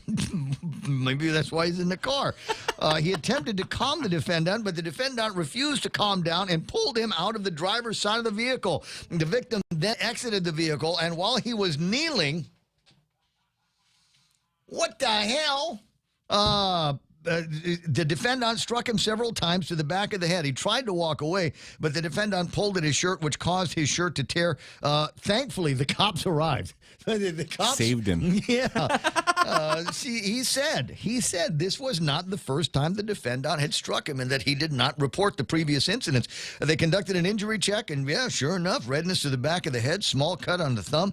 The defendant was advised of Miranda rights, which she had acknowledged and waived. The defendant admitting to arguing with the victim and striking the victim 5 times. So Cassandra's been busted for family violence out there. I know I shouldn't be laughing. Family violence is a serious thing. It's just so rare that it goes in the opposite direction. You tell that to Johnny Depp. I was going to say, or is in it? The bed there? Is it? Did Cassandra? Well, you know, did you poop in the bed? I think it's not rare that it happens. It's rare that it's reported. Ding, ding, ding, ding, ding. Yeah. Ding, ding, ding, ding, ding. So maybe with more of these Cassandra stories, and maybe some more of these Johnny Depp and Amber Heard stories, maybe guys will be more willing to come forward. Of course, there is the thing. I don't want to say that my girlfriend bats me around and my wife beats me because you know I got a rep to maintain with my boys, and this kind of thing leaks out could damage my reputation as a man. That your boys know your girl and know what she's capable of. I mean, just saying. 8:38. the boys will see. Dededo is a small village sometimes. I'm just saying. It's time for our last big look at news and headlines with Mana Silva Tower. Now, for Mana, what happened? Well, it was the first debate of the gubernatorial season, but was cut short after the governor was struck with a coughing spell. But after being checked out by a doctor, she's said to be okay this morning. She was taken to the hospital, accompanied by her physician. The governor is feeling better, and thanks everyone for their prayers and concern. The delegate, Mike Nicholas, also participated in the debate last night, sends his prayers and well wishes to the governor. Now, the debate was able to draw some solid answers from both of the Democratic gubernatorial candidates. The questions were a full scope of categories covering public safety, health, economy, infrastructure, education, regional and federal issues. There will be a lieutenant governor's debate coming up by candidate and The Point. Now, Republican candidate Felix Camacho was not in attendance. Cadden News did extend an invitation to the former governor, but did not get a response. Meanwhile, another individual was arrested in connection with a shooting on Saturday at the Paseo, but the individual told police he actually fired off his gun to chase away the group of men who were armed with machetes, causing damage to cars and threatening individuals who were there at the scene. Kyle Tapasny allegedly admitted to police that he grabbed a gun from his friend and fired 3 rounds in the air to chase the men away. And those are your headlines right here on The Point. You never know what's going to come out of the YouTube side of our feed. And there's a question here from Malupang Guam. It says, question for coconut crab experts. If I catch a baby coconut crab, is it possible to keep it as a pet? What would you feed it? And Elvis Ganatis, his answer is yes. Call me when it gets real big. I think I know why. What do I feed it? Can I let it run around the condo? Coconut? Yeah, around the condo. That's what the answer is. Yeah, this Lupang Guam. Do I just let it run around the condo like a cat? I'm serious. And Elvis says, coconut, yeah, okay, coconut. I just thought maybe they eat meat and anything else that they find in the jungle. They do, but you want a clean diet if you're going to eat it. Makes sense. I'll feed it your coconut, which is true. But do they want to eat it or do they want to keep it as a pet? It sounds like they want to keep it as a pet. I don't know, because there's a regulation on that. They got these. They don't seem like lovable pets. Though I mean, it's not one that you would snuggle up with, just like lay in the bed with and just pet it, because it looks like it's got the things that might take off a finger. The back has to be 3 inches across in order for it to be illegal. A legal catch. A legal catch if you intend to eat it. Yeah. Or is it possession? Are we talking? Is this like a turtle thing? I mean, if you're walking around and you've got a coconut crab that's smaller than 3 inches. Yeah. We'll measure that, man. Speaking of weird pets, how's Colin and his pig Ray Ray? Pig's gone. That was delicious. Okay. Yeah, So I think they've moved that to somebody else's house and just said, here, you take care of it. Well, I mean, there's a baby on the way in Colin's house, so there's you can't baby pig in the same situation. So I think that they naturally had to do something like that. But Colin sent some pictures up on a different feed, but it's an interesting one because he had a couple of toros in the back of his place. If you've never been to Colin's house, it's a spot. You kind of get there on the way to Cross Island Road or up on Cross Island Road early in the process. And then he's got this beautiful house, and it's got a nice long backyard that starts over at his place and ends just in front of Pirates Cove. There's a golf course in the middle of all of it, but there's a whole lot of wildlife up there. Obviously pigs, but they've also got deers, and there were a couple of boy deers going at it, getting into a fight. I might see if I can get the video up on the screen a little bit later on. Oh, dear. Deers is the proper. Is deers plural. is the proper. Deers. Mice, meese. I gotcha. At 8:42 in the morning, so you got some of that stuff. Questions being answered from among the coconut crab experts here on Guam. Come on, hit us with, give me some hard stuff for heaven's sakes. Never mind the coconut crab deal. 8:42 in the morning in the Ray Gibson Show. We'll check out Steve Forbes and others next. Is your business ready for digital transformation? The latest Wi-Fi technology is here, and it's Docomo Pacific's WorkPass, powered by Plume. WorkPass unlocks connectivity, productivity, and security tools all in the palm of your hand. Access features like adaptive Wi-Fi, guest and employee networks, evolving AI security, plus so much more. To learn more about WorkPass, visit business.docomopacific.com. Docomo Pacific Business. Work better together. Gas is expensive, so let the bank come to you. Through our remote deposit capture, you can deposit your checks into your account from your phone. And with our Dynamite Bank Pacific Visa debit card, you can use your money anytime, anywhere. It's the perfect combo.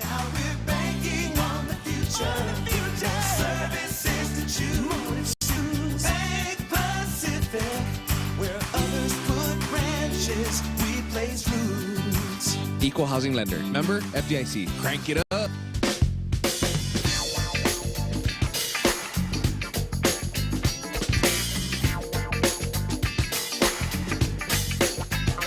All right, Mana splitting. Let's have Jared. Jared Cruz sending me a deal online. Homer Simpson did this with a lobster. Dare I engage with the picture there, Jared? Jared Cruz? I just don't know. 888-825-5888 TALK. I said his telephone number around here. I'm going to get the camera back to where it's supposed to be. And lots of conversation, obviously, and still a lot of remarks floating around about last night's debate. And I got to say, I want to say thanks very much to Cousin Troy over at Candid for giving me an opportunity to stretch the legs, technically, of the operation. It's one thing to be able to put a feed on the air and put a feed on the radio at the same time, but kind of a whole other completely to be able to merge as many different platforms as we did, on air, online, on the radio. Was one of those kind of things that doesn't happen all of that often. But the proof of concept is there, and I anticipate that there might be some more of those kinds of things. The part that I enjoyed the most of several parts of this, getting to work with my buddy Zach and Eric over at Candid again, that was terrific. The lack of a live audience. I heard what Jerry had to say. I'm not going to completely disagree, but I think that it worked better, I think, for the debate, not to have to worry about the audience. You didn't have to worry about, do I have my guys over here with the noisemakers and the horns, and everybody knows when to clap or burn, man. He called you clueless, burned on you. None of that kind of stuff that just kind of unnecessarily delays the process. So I thought that was cool. And the other part that I really enjoyed was I didn't have to do anything. I did not have to do any, and it's possible that Cousin Troy might feel the same way. Didn't have to do any interviewing, moderating, heavy lifting. I've done it before. I'm good at it. But there just comes time where I just want to kind of, for my own information, and maybe a verification of my biases, be able to just sit back and hear somebody else do it. And so good job, Mana. Good job, Phil. Good job to the people that put the questions together. I thought that was great. Who's there?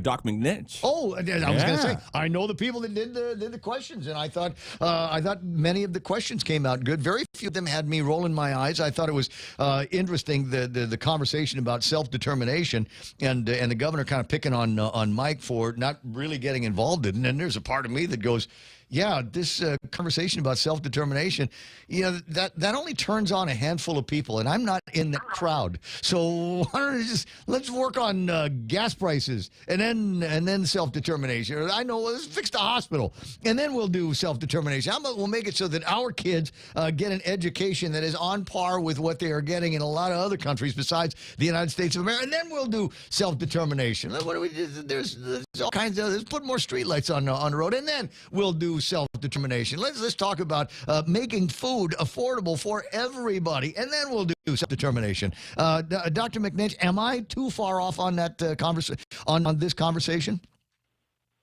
Yeah, self-determination is a pretty, not nonsensical, but it's something that you don't get a lot of value back from. It's kind of a niche crowd that's interested in self-determination. There's the poetry slammers and the guys, with the ridiculously large sinais.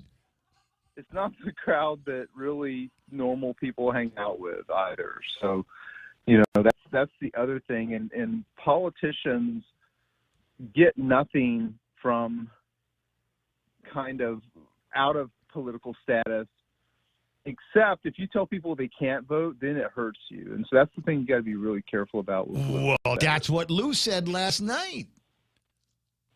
Right.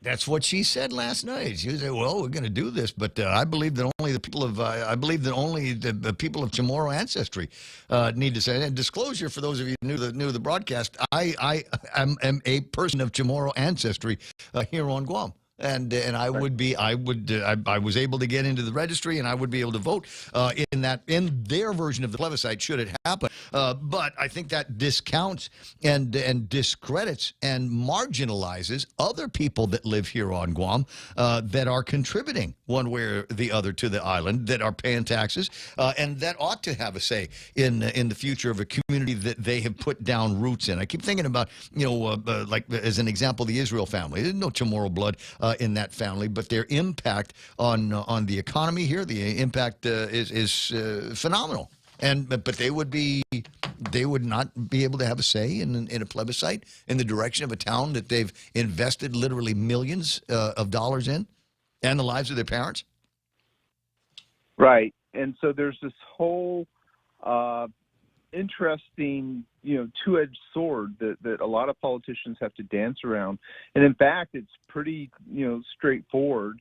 There's, 32% of our community are Filipinos who don't feel that, they're a part of the effort, and so you alienate them. If you talk to Chamorro people, 70% of Chamorro people believe everyone should vote.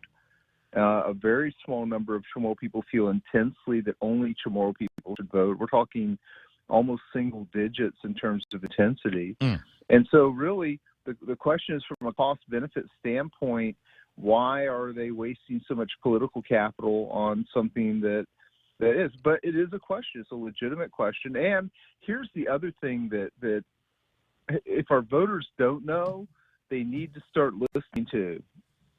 The stuff told to the United Nations about how Guam feels or what Guam thinks, it looks nothing like regular people here. It's not even close. You're going to get me started on the United Nations again? Is that where are you trying to trigger me into talking about how I feel about maybe one of the most useless bodies on the planet? I'm just telling everyone. It's online. You can read what people have said and talked about. No.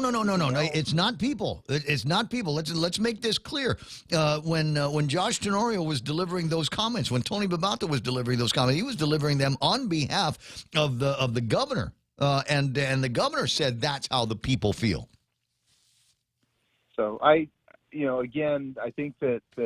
Where's the petition that we can sign and say these guys don't speak for me?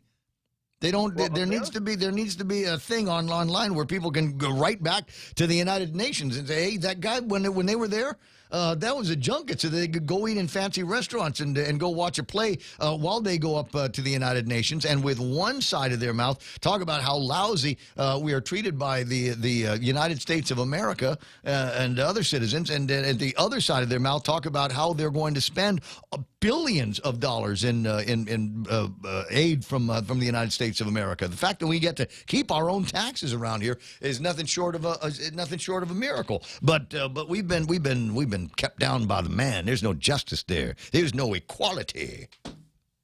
American Samoa tried repeatedly to get the United Nations just to leave them alone, that their relationship with the United States was their relationship with the United States. And they couldn't get them to get removed from that dang list, even though they tried repeatedly to do so. Yeah. You got me started. So anyway, that I think needs to be part of the questioning with it that we do when it's time for the lieutenant governor speech. Is number one, what's the biggest eyesore? How are we going to take care of it? And incidentally, Tony Ada, the answer, and Sabrina, the answer is that god awful butt ugly chain link fence on Marine Corps Drive. This thing has got to go. Why can't we take that down at the same time that we're cleaning up the rest of Marine Corps Drive? I have no idea. At any rate, 8:52 in the morning. But that's got to be one of the questions. Aside from the Island Beautification Task Force and keeping track of what's happening with the Guam seal, are you going to go to the United Nations and do a dog and pony show, or can we save that money and put it into cop payroll or teacher payroll or nurse payroll? Yeah, I think last night was a lot of fun. By the way, I know you're talking about the debate a few minutes ago, and a lot of fun. Many years ago, like 30 years ago, I was in a meeting, and there's like 10 guys in this meeting. I was in the Army at the time, and one of them wore a cologne that just made the other one feel like, got like a allergic reaction or couldn't breathe or whatever. And, I felt very bad for the governor last night because that's kind of how I viewed, when she got sick last night. It was like, one of these encounter things where you end up, getting almost like an allergy. That's what it looked like. Could have been. Well, you look, and I agree with Mike St. Nicholas. Say what you want to about politics. Say what you want to about policy. Nobody wants to see somebody get hurt, and I'm glad that she had the medical assistant standing by and was able to get over it. And thanking everybody for their concerns and their prayers, as it should be. That's the Guam way. 8:44. I got to run. 8:54. I got to run. I'll talk to you soon, Doc. Hey, thank you so much. We'll talk some more. I'm sure we will.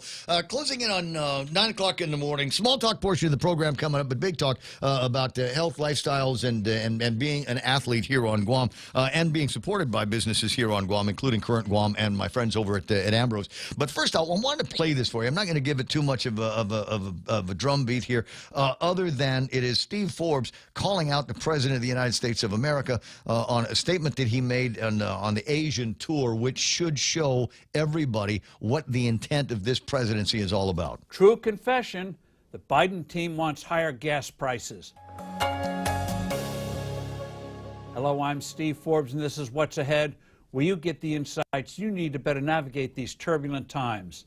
This week in Asia, President Biden let the cat out of the bag. He said higher gasoline prices are an unfortunate necessity and making the transition from fossil fuels to alternatives like windmills and solar panels. He said, quote, "We're going through an incredible transition that is taking place that, God willing, when it's over, we'll be stronger and the world will be stronger and less reliant on fossil fuels when this is over," end quote. Give our Commander-in-Chief credit for candor. His confession lays bare his administration's true agenda. That is, do everything possible to raise the cost of traditional energy sources by crushing production of oil, gas, and coal in the U.S. in the name of climate change. This explains the bizarre contradictions of his statements. He avows he's doing everything possible to lower prices at the pump. There's an election coming up, while simultaneously reducing domestic supply and trying to open up oil imports from the bloody dictatorships of Venezuela and Iran, until recently, Russia. The Biden policy is profoundly wrong. If pursued the way he wants, it would immensely damage the economy, blighting the lives of tens of millions of people. It would be an environmental disaster. It would leave the Earth a poorer, uglier planet. More fundamentally, given current technology, the mind-boggling amount of more mining, a tenfold increase to extract the necessary minerals, and the enormous production of manufactured parts, his goal is utterly unattainable. This undertaking would reverse 2 centuries in the decline of real energy costs and the concomitant immense increase in energy production. Every major advance in our standard of living has required major increases in energy consumption. Trains, cars, planes, tractors, electric lighting, telephony, appliances, and the internet, and more. When the global economy recovers, energy use will skyrocket. In the past 20 years, the $5 trillion spent by governments in so-called renewables has resulted in reducing the share of fossil fuels globally from 86% to 84%. The public should demand that instead of vague platitudes about climate change, the Biden administration should provide a detailed roadmap and timetable of achieving this alleged nirvana of alternative energy sources. The GOP could legitimately insist on this for the upcoming elections. What minerals will be needed and in what amounts? Where exactly will those minerals be coming from? What will be required in new equipment to sink and operate those hundreds of new mines? How much petroleum will be required to manufacture the millions of tons of non-recyclable plastic blades for windmills? We should also have a list of what it would take to produce the immense number of batteries necessary to store electricity reserves. Solar panels, windmills, and batteries don't last forever. How exactly will the mammoth recycling on an unprecedented scale be handled? I'm Steve Forbes. Thanks for listening. Do send in your comments and suggestions. I look forward to being with you soon again. All right. fascinating from the first breath all the way to the last breath about where we are headed today. And you take a look, and there's certain things that you can blame Putin for. We're going to see a couple of the impacting. The blank is going to hit the fan here before too much longer on things like grain that we're worried about the current stores of this. Fertilizer, as Dr. McNich pointed out when we were talking yesterday. And then you've got the oil. And with the EU saying, all right, we're going to cut back by 70%, 75% the amount of oil that we buy from Russia. That means that there is going to be 75% less of a bigger number of oil that's going to be available to them. Where are they going to buy it from? If we're not buying it from Russia, and it's cheap coming out of Russia, if we're not buying it out of there, where are we going to get it from? Everybody else is moving. Forget about $78, $80 a barrel for the pretty Russian oil. Everybody else is pushing oil around $110, $115 a barrel. And to take a look at that, take a look at Brent. Things are about to get bad in Europe. And likewise, it's going to spread around the world like a cold in the family. And we're going to be feeling it out here probably around the same time as we are tied with Tapis crude out of Singapore. And Tapis crude is about $125 for a barrel of that stuff today. Yeah, that's about where it is. And it's going to go higher. Going to go higher. That's today's figure, and that does not yet factor into account what the change out of the EU is going to mean for oil and gasoline here on Guam. Sorry to bring you the bad news. There's probably going to be more of it in the next couple of seconds. Fox News Live is coming up on the other side of that. Minami Ijima Martin's going to be in the studio talking about the adventures of being a triathlete here on Guam. Why is this important to know? And we all got to be healthier here. All got to be healthier. Did you hear what they said over at the public health? Is how many of the people that died from COVID-19 were also suffering from things like diabetes. I don't want to say I told you so, but if you've got a New Year's resolution that's still pending, getting healthy is going to be one of them. Stand by now. Fox News Live, KUSG, again, 93.3. We are The Point. Developing plans to fight inflation. I'm Rich Dennison, Fox News. President Biden met with Federal Reserve Chair Jerome Powell at the White House this afternoon to discuss the nation's high inflation and its impact on the economy. The president says combating inflation is not complicated. My plan is to address inflation. It starts with a simple proposition.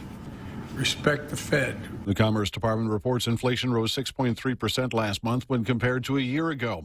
The president says the pandemic and Russia's invasion of Ukraine are driving inflation, but critics say the administration's spending policies are to blame.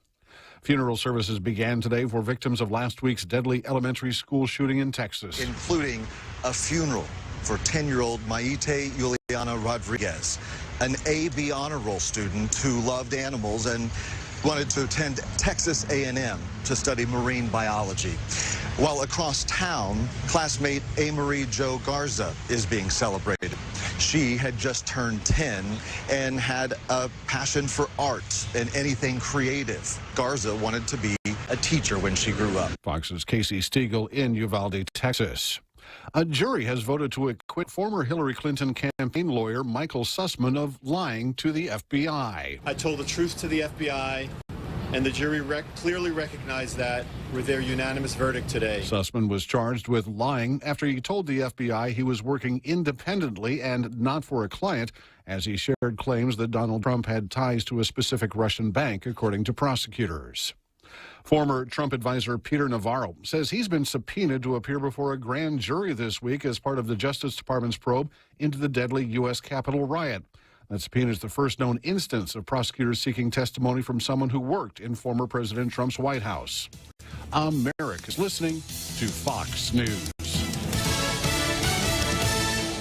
Get big discounts on huge travel experiences with the First Hawaiian Bank United Credit Card. You can travel to destinations in the USA and receive 10% off selected United Airlines Premium Economy or Business Class airfares purchased through May 31st, 2022 when you use promo code FHB022. Visit any First Hawaiian Bank branch or go to FHB.com/United Fair Sale 10 for more information. Don't wait. Apply today. First Hawaiian Bank. It all starts with yes. As part of our ongoing commitment to keeping you connected, GTA is proud to participate in the Affordable Connectivity Program. The Affordable Connectivity Program, or ACP, provides eligible households with a $30 credit toward internet or mobile services. And now, if you qualify for ACP, you can get internet for as low as $28 a month. We're making it simple for both new and existing customers to apply this credit toward GTA internet and mobile services. To see if you qualify, visit gta.net. GTA, we start with you.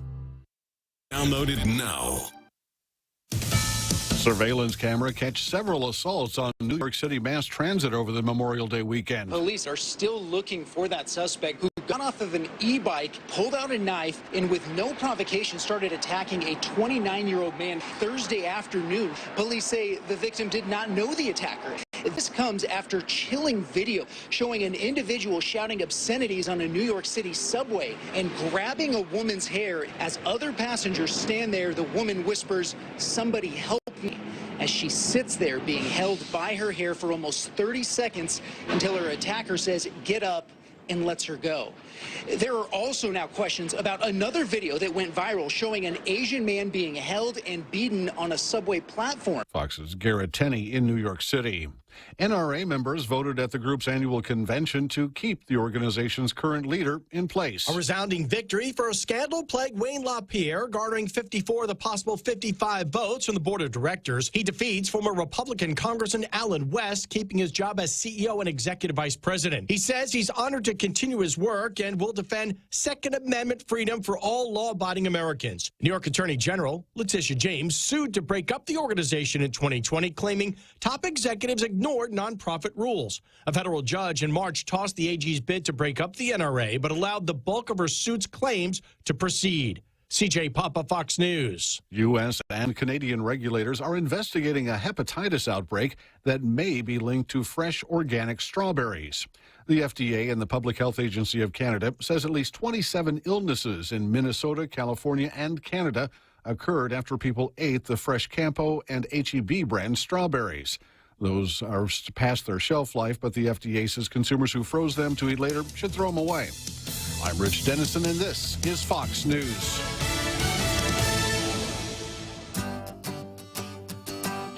Gas is expensive, so let the bank come to you. Through our remote deposit capture, you can deposit your checks into your account from your phone. And with our Dynamite Bank Pacific Visa debit card, you can use your money anytime, anywhere. It's the perfect combo. Now we're banking on the future. Services to choose. Bank Pacific, where others put branches, we place roots. Equal housing lender. Member FDIC. Crank it up. Are you looking for a new place to hang out with your friends? Let's go along the sidelines at Sidelines Bar and Grill. Located at 154 Iriarty Road, Unit 4 and 5 in Tamuning behind Royal Bigs. Sidelines, a hidden gem with nothing but great things to offer. Great atmosphere, great food, top shelf drinks, and a great team. What are we waiting for? Let the fun begin at Sidelines Bar and Grill. Open daily from 3 p.m. to 2 a.m. See you there.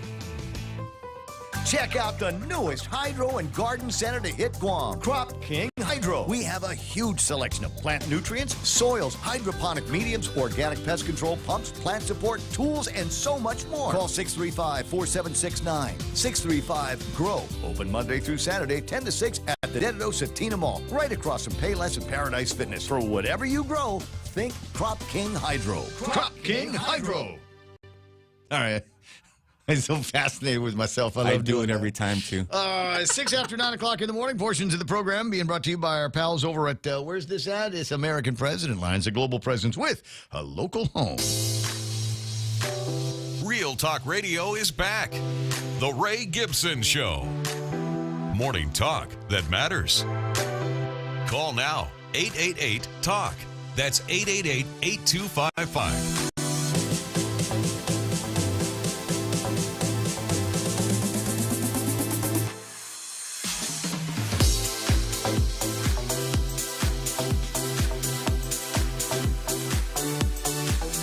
When I'm right, I'm right. When I'm wrong, I'm wrong. I'm man enough to admit it. So I've been saying my friend Manami's going to be in the studio at 9, and Real Joe hasn't been correcting me. This is where I go Joe Biden on you. Yes. This is where I go Joe Biden. Yeah, I've been saying words that were incorrect. but it's Joe's fault because he didn't actually correct me. Joe is the producer of the program and the keeper of the calendar. And I'll tell you that right now. If you want to be on the program as a guest for whatever, for your business or the civic group that you're with, and you're going, well, a lot of people listen to Ray, maybe I got to go on his show. Joe is the guy to set that up. 888-825-5888-TAA. Okay, he'll get that number when you call, and let you know when it's going to be. Usually it's 9 o'clock in the morning. It'll be after 9 in what I like to refer to as the small talk portion of the program. It's not always small talk, but it's just a convenient way for me after we've done a lot of the issue conversation. If there's other things that are just as much fun to talk about or other items in the table of contents that are just as interesting, this is the hour where I put them. As Michelle Armenta said yesterday after our chat, it's nice to talk about things that don't have much consequence. It's fun to talk about Amber Heard and Johnny Depp because anything can happen in that trial, and anything has happened in that trial. But so far, nobody's died as a result of it. There's nobody that is endangered. Nobody's going to die if the jury comes up with a verdict that you don't like. It's a case with two fairly interesting and really, really apparently screwed up people, and so you get that. Now, that's not to say that we don't have some important things to talk about here today. There are, and I mentioned this a little bit earlier, about the pressure that is on parents these days. 63 million parents, almost all of them working, and have had their eyes open in the last 2 years. Pandemic, an unpredictable economy, in a country where school shootings aren't rare, but baby formula is, and classrooms that are now political battlegrounds. Hold on. What's the difference between a boy and a girl? It depends on how woke your elementary school teacher is, isn't it? Tell me about racism in America. And again, that might be determined by how woke your kid's elementary school teacher are. And there's another thing, and folks, there's stuff that's settling in that's going to be hard to extricate. I'm a climate change denier. And at the rate that they're talking about the global warming, and oh my God, we're going to lose all of the fjords, and there's going to be these the glaciers that are just going to melt, and we got the ice caps, the polar caps at the top and the bottom, and they're going to melt, and the polar bear's not going to have any place to live. No. Guam would be underwater by then. We'd all be fighting for land on Nimitz Hill. We'd all be fighting for land up at Humuzungmunglo, right? We cut a road up there. Alutum, yeah. I'll kick you off my tower, bro. I'll kick you down from my tower. But I'm going, if all of that was real, why is Barack Obama buying a house, literally a beach house in Hawaii? Right? It is right off the beach. Oh, he's not the only one. Oh, yeah. Pelosi and her drunk husband, they got a place as well. And it says here, children have questions about the world's wars, sadness about the relationships and opportunities the pandemic is robbing them, and the fear and anger about the planet warming. This is things, I mean, they've gotten the stuff into your kids' heads. Now they're panicking anytime they hear that the temperature is over 99 degrees. And it will get over 99 degrees in places, including Guam, USA. But they drilled this stuff into their heads so much that the kids are all panicking. The last time I saw this was back in the 90s when they made a big deal about cigarette smoking. And cigarette smoking is bad. I was a 30-year, 2-pack-a-day guy. Anybody who knows me for a long time knows I love to smoke. I enjoyed smoking my cigarette. I have a cigarette, and I had nice ashtrays. They were like nice furniture. You could go to a department store and buy good, nice ashtrays. And I always like cigarette ashtrays because a lot of times you get an ashtray and it's got that big cut for like a cigar. Not a cigar smoker. Not a cigar guy. I'm a cigarette smoker. I want cigarette ashtrays. I get nice lighters. I did, the regular pocket lighters, whatever. Bic or Zippo. That you buy. Well, there were grades, right? So you get the 99-cent Bic at the store.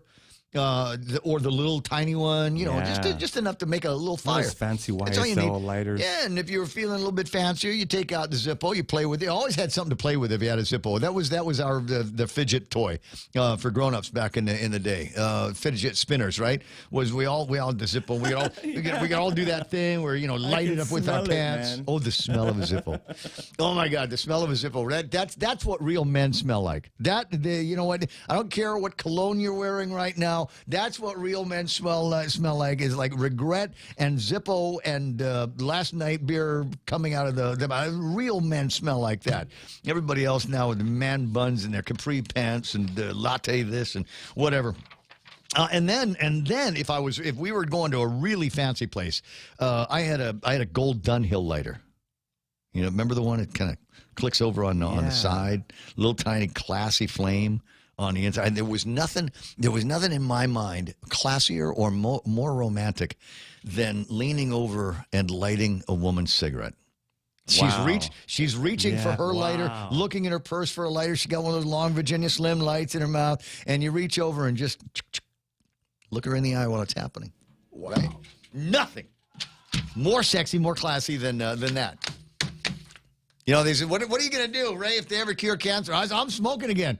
I will go to the store, and I tell you, I will grow this stuff, because you can grow tobacco on Guam. I know I've done it. So I'm just saying, it was something about, but I remember there was a hysteria that they had back in the 90s with that, and little kids, you know, they'd see somebody smoking, oh my God, Mommy, he's killing himself. Look, he's smoking a cigarette. They had drilled that into the kids so much, and it's so weird that we've drilled this into our kids and made them fear that the world is going to irreparably heat up, and we're all going to die with this global warming, the planet warming. There was a story. There was somebody that threw a cake at wait, hold on. Got dressed up as a woman, then got into the Louvre where they got the exhibit with the Mona Lisa, and threw a cake at it, trying to get people to, quote, think about the planet. Think about Mother Earth and do all of this other stuff. What a jerk. Oh, my God. I'm down with sustainability. You know, I'm a reduce, reuse, recycle guy. My current anxiety, again, is that I bought a new container of Folgers. The old one is a plastic container. I already have a zillion plastic containers in the house. I use them for tools or whatever. It's a catch-all, and I really want to just put it in the trash and throw it away. But I feel like I need to get another use out of it. It needs to enjoy another life before I throw it away or it disintegrates or something like that. So that's my current anxiety. But it doesn't mean that I'm going to be throwing cakes at art anytime soon. Yeah, we're thinking about the planet all the time, guys, because it's the only one that we have. Overwhelmed is what parents are saying that they've got. It's beyond anything that we have ever experienced. Too much of everything. The rising cost of gas, groceries, other daily expenses topped the list of stressors in a poll conducted in March by the American Psychological Association and the folks over at Harris. Children, again, have questions about the world wars, COVID, clashes over teaching about racism in U.S. history, and a renewed debate over gun control have put issues affecting kids and parents at the center of American politics. They say that hard times can be opportunities to strengthen relationships. In other census data, it says parents reported becoming closer during COVID lockdown. Parents of younger children said they read to their kids more often. Families said they ate more meals together. Yeah, I can see that. I remember after was there a typhoon that we had here on Guam, and there's no way in hell I'm staying inside the house. It's hot. So we'd spend a lot of time outside. Go to the store.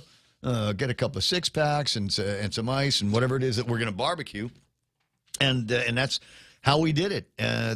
Every single night. At the time, I was living in Kenyatta, and there were 4 houses, and all of the neighbors obviously knew each other. We'd seen the kids grow up, get born in some cases, and it was kind of nice when everybody was outside, and we'd take turns in whose front yard or back porch we were going to be hanging out on. And then the guy from the power company came on, and he electrified our neighborhood. Never saw him again. Never saw him again. Hey, whatever those people. The kids out there riding bikes. Nope, they're inside. Turn the internet back on. Thanks. Then there's this. Got another one of these interesting kind of, okay, where are we now stories. Many students are, quote, frozen socially and emotionally at the age they were when the pandemic started. This is New York Times did a survey of school counselors nationwide, and 94% of the counselors said students show more signs of anxiety and depression than before COVID. 88% said students are having trouble regulating their emotions. Almost 3/4 said kids are having more difficulty solving conflicts with friends. because they haven't had 2 years and informative years for a lot of these kids. They have not had all of the time that they need to get out there and kind of hang out with each other and get into fights and, solve the problems. I had cousins and neighbors that we'd scrap all the time. But, at the end of it, we knew we were going to end up being friends one way or the other. But I think about this, right? They say that the kids are frozen at a pre-pandemic age. So if you've got a 9-year-old, technically, socially, and emotionally, kid's only 7 because they've missed out on a couple of years worth of that socializing. And I wonder if the same is true of adults. I wonder if the same is true of adults. Are we did we put everything on pause and just go into a 2 years worth of cope during COVID-19? I mean, I know I did. For me, it was a question of, okay, I'm at work and I'm at home, and if I'm not at home, I'm over at the beach. Or I'm over hanging out with friends, or I'm hiking, or I'm doing something. But it's not like, it was hard to say these are going to be the things that I do. This is how I'm going to define this time in my life, because I didn't know when things were going to be beginning again or starting over again.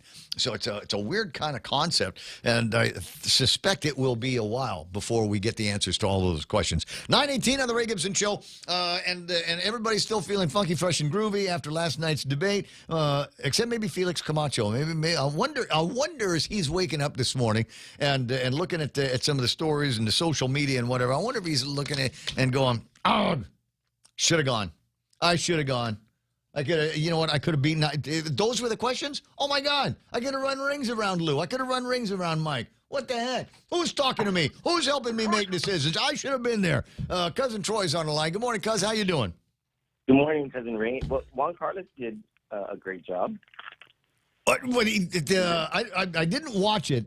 Tell me that there's a VOD on that I might be able to watch, mostly to see Ginger. But yeah, it would be interesting to see what Juan Carlos Benitez had to say, considering there was no GOP perspective in the race. It was a Democratic debate for the Democratic primary. It's what it ended up to be. And it was a great debate. Both of them brought it. Both of them went at it. And it's unfortunate that the governor had a health episode at the very, I think it was the second to the last question. Yeah, that's what Mana was saying. I was kind of disappointed, but I could hear it in her voice, and I was starting to feel anxious for her every time Mana would pull out a card and go, okay, this question goes to, and I would go, please let it go to Mike, please let it go to Mike, to give the governor time to be able to get water or do whatever she needed to do to unhook her voice. Yeah, we were, well, I don't know if it was her voice.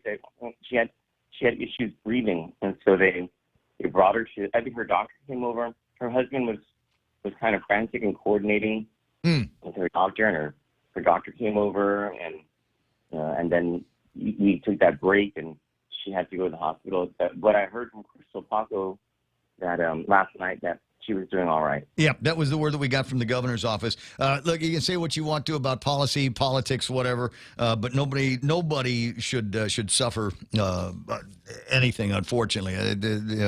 Nothing but love and pray for good health, and whatever it is, I hope it's not chronic. And if you win the election, I hope it's not something that holds you back over the course of whatever the next 4 years are going to bring. Right? Yeah, and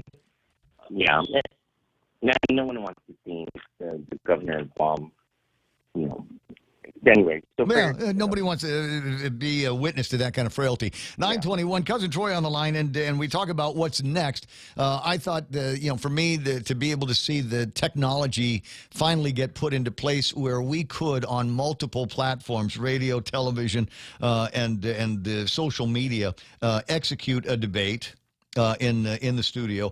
And among the best things about this was the interaction among the viewers on all of the different platforms. Obviously, radio and television, you can't get a whole lot of interaction among people that are listening or watching it. However, once it was in the social media realm, and I don't think anything like this has ever been done on Guam. Once it's in social media, we had the opportunity for opponents of Mike San Nicolas and Lulian Guerrero to be able to interact to do their own fact checking, give their own feelings about this, and interact with each other for better or for worse. To get into a scrap with a Bobby Alvarez or an August and Ada. Oh boy, were they were scrapping. They were interacting for sure. That's the understatement of the year. It was nasty, downright nasty in those comments, and somewhat educational maybe, but you can tell that people have brought their own facts to the table. I would not go to the comments to educate yourself about who to vote for in the election, because it's just it's one way or the other, and there's nothing in between. But there's always a peanut gallery. There's always that, but you don't necessarily hear it or see it because it might not be in the room at the time. But you get everybody in the cabinets lined up over here. All of Mike's friends are lined up over there, and they're all going to square off against each other exactly the same way I think that they would in a banquet room over at the Hyatt or at the Hilton or wherever it is, the UOG Fieldhouse. But the interaction, I think, on social media maybe is a degree closer to each other because we're literally sitting next to each other in social media. And I got a great compliment last night for all of us who put together the debate, and it was from Ginger Cruz, and she said exactly what she said about all her years, in her own respect, she was a pioneer in the news on Guam, and she said she's come back all these years, and she's now seeing this platform, this debate, and how it is taking things to the next step. I'm gonna take a leap. I'm gonna use a word that I don't generally use very much, but I think it's transformative. I think once it's been done successfully, I don't think we'll ever be able to, or I don't think we will ever be able to trust another platform that does not include social media. Yeah, it really was. And kudos to Eric. Oh gosh, Eric and I got drunk last night. I was like, gosh, buddy, you did a really good job. You deserve a drink, and he had a few. And Dak and you for putting that whole production together, because I have no idea how to do any of that stuff. No, I don't know how to do it either. But I knew I had a pretty fair grasp of what needed to get done, so I could get audio out of your studio onto the air. That was challenge number one.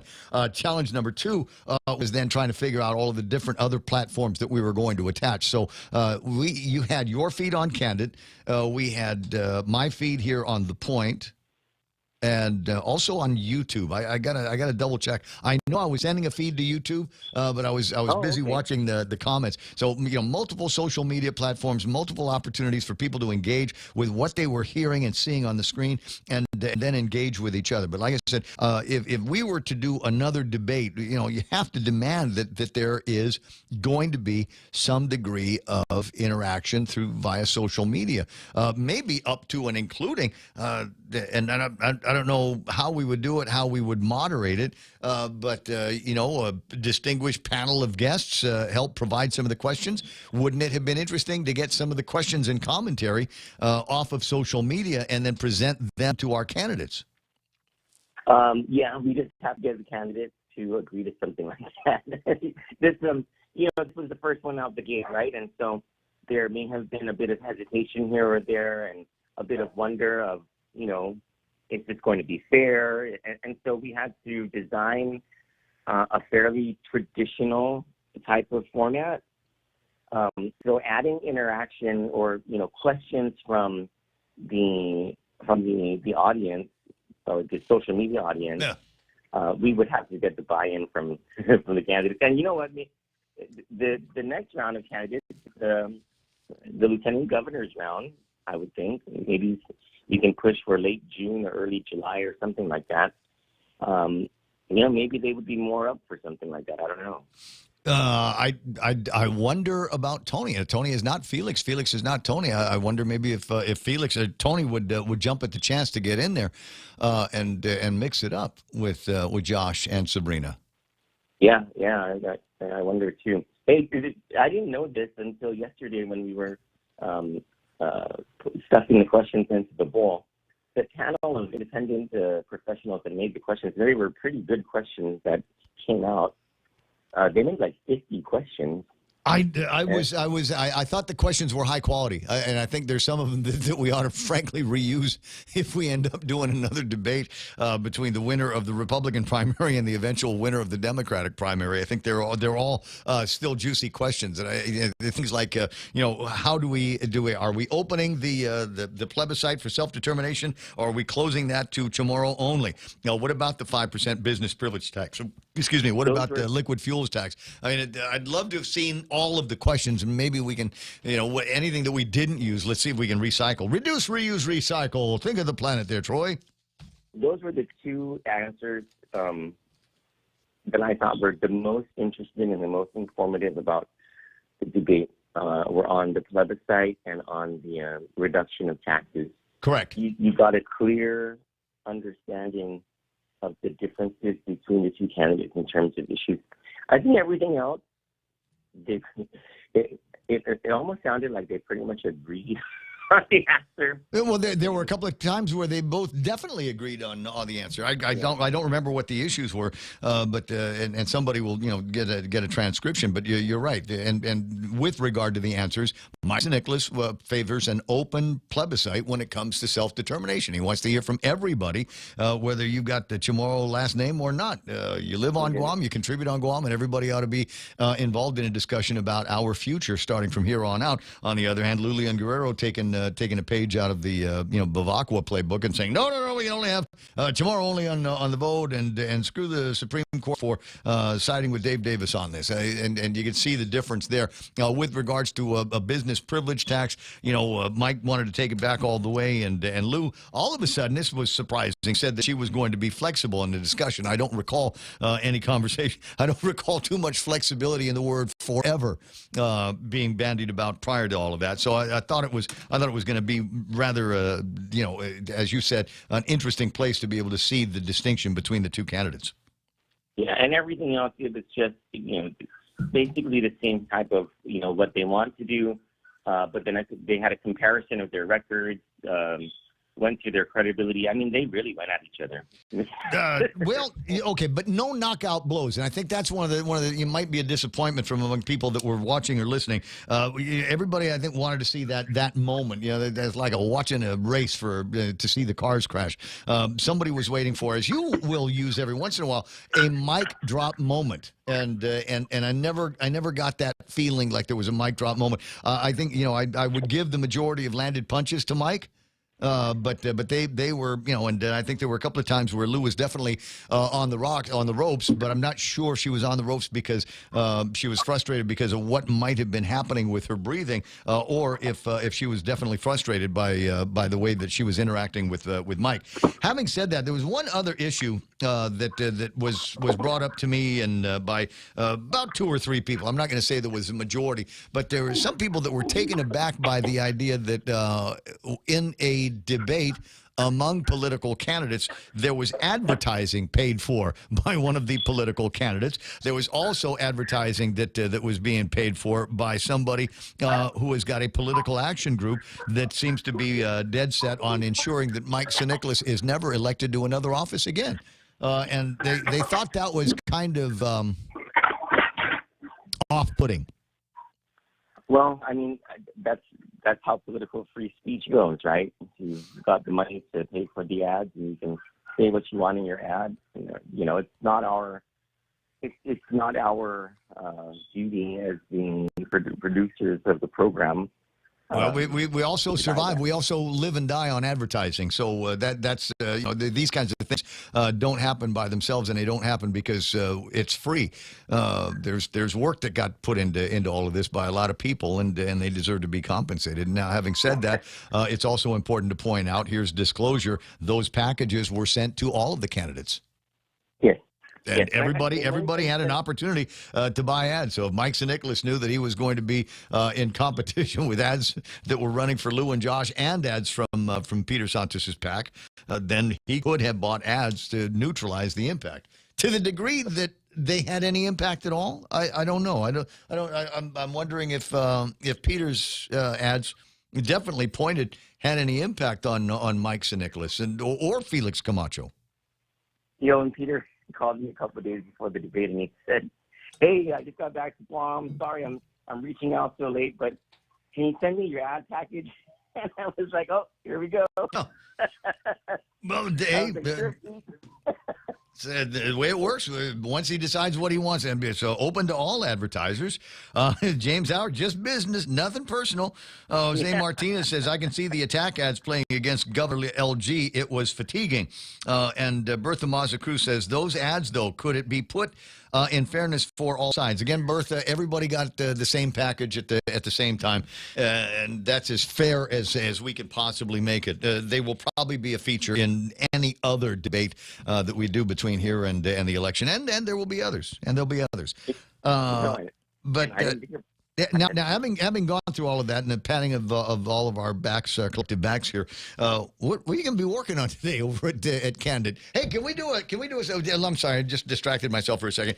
Can I just say that, if you ever want to look up the definition of small-minded, just look at either one of the newspapers today, because they both have stories about Lou. Governor leaves debate early after experiencing shortness of breath. It doesn't say anything about Candid here. Or Choice Broadcasting or the Point. Just kind of left it out. Oh, there was a debate, and the governor was there, and she got sick. How about that? Had to leave early. Wow, oh my! And then there's I think they've got a digital version of the story in PDN. No one covered the debate. No one covered what these two said. These two candidates. No, that's insane. That's wow. I can't believe no one covered the debate. Well, I thought Paulie was going to show up from the Channel 12.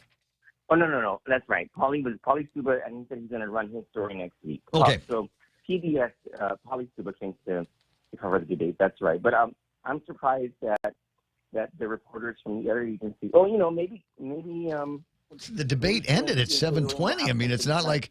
Well, I don't know. They could have covered what was in the debate either in live or as a video on demand. But I'm surprised they didn't do that. And I think it's unfortunate. We don't have a problem when PDN or Post comes up with something that is a big story. I'll say, hey, I read it in PDN or I saw it in the Post. Or here they are pretending that Candid and the Point don't exist as usual. 9:34. Well, maybe it was the time. It could have just been the time the debate happened. And so maybe it'll appear tomorrow. What's that? Maybe the coverage will appear tomorrow because at the time that the debate occurred, it didn't give the newspapers enough time to put it in. So maybe, that was a good excuse. Tomorrow. That was a good excuse before they had digital editions. Well, we'll see. I don't know. I would be very surprised if there's no coverage of at least one of the issues. But I thought there were two very significant issues that came out from that debate, and again, the taxes and the plebiscite thing. There are other if for nothing else. I don't disagree. Yeah. I got a breakaway. I got Pinky Lahans in the studio, so we're going to talk about some stuff that Gita is up to and helping promote some activities in what is now childcare, but what could eventually turn into relative care and other. I'll talk to you pretty soon, cuz. Okay, you guys have a great day. Alrighty, man. 9:35 in the morning. Hey, how my day? How are you? I'm doing good. Just go sit down over there. Going to take a quick break, get everybody comfortable, and come back. We'll hear Pinky Lahans take on last night's debate on Candid News with The Point. Attention! Lolita Kamet is now with Hoffaday Realty. She'll always be that hardworking and passionate real estate professional who is committed to helping you make a difference in your life and helping you achieve the American dream of home ownership. She also specializes in commercial leasing, land sales, local residential sales leasing, military and corporate relocation. So for all your real estate needs, call Lolita Kamet now with Hoffaday Realty at 688-6743. That's 688-6743. Hoffaday, this is Severina. Here at APL, our expertise and extensive network can help you grow your business and reach out to more global markets. As a responsible carrier, APL is also committed to a sustainable future, whether it's protecting the environment or investing our efforts in giving back to the community. Our dedicated teams in Guam, Saipan, and on U.S. mainland are here to support you. Call 588-4651 or visit www.apl.com. Is your business ready for digital transformation? The latest Wi-Fi technology is here, and it's Docomo Pacific's WorkPass, powered by Plume. WorkPass unlocks connectivity, productivity, and security tools all in the palm of your hand. Access features like adaptive Wi-Fi, guest and employee networks, evolving AI security, plus so much more. To learn more about WorkPass, visit business.docomopacific.com. Docomo Pacific Business. Work better together.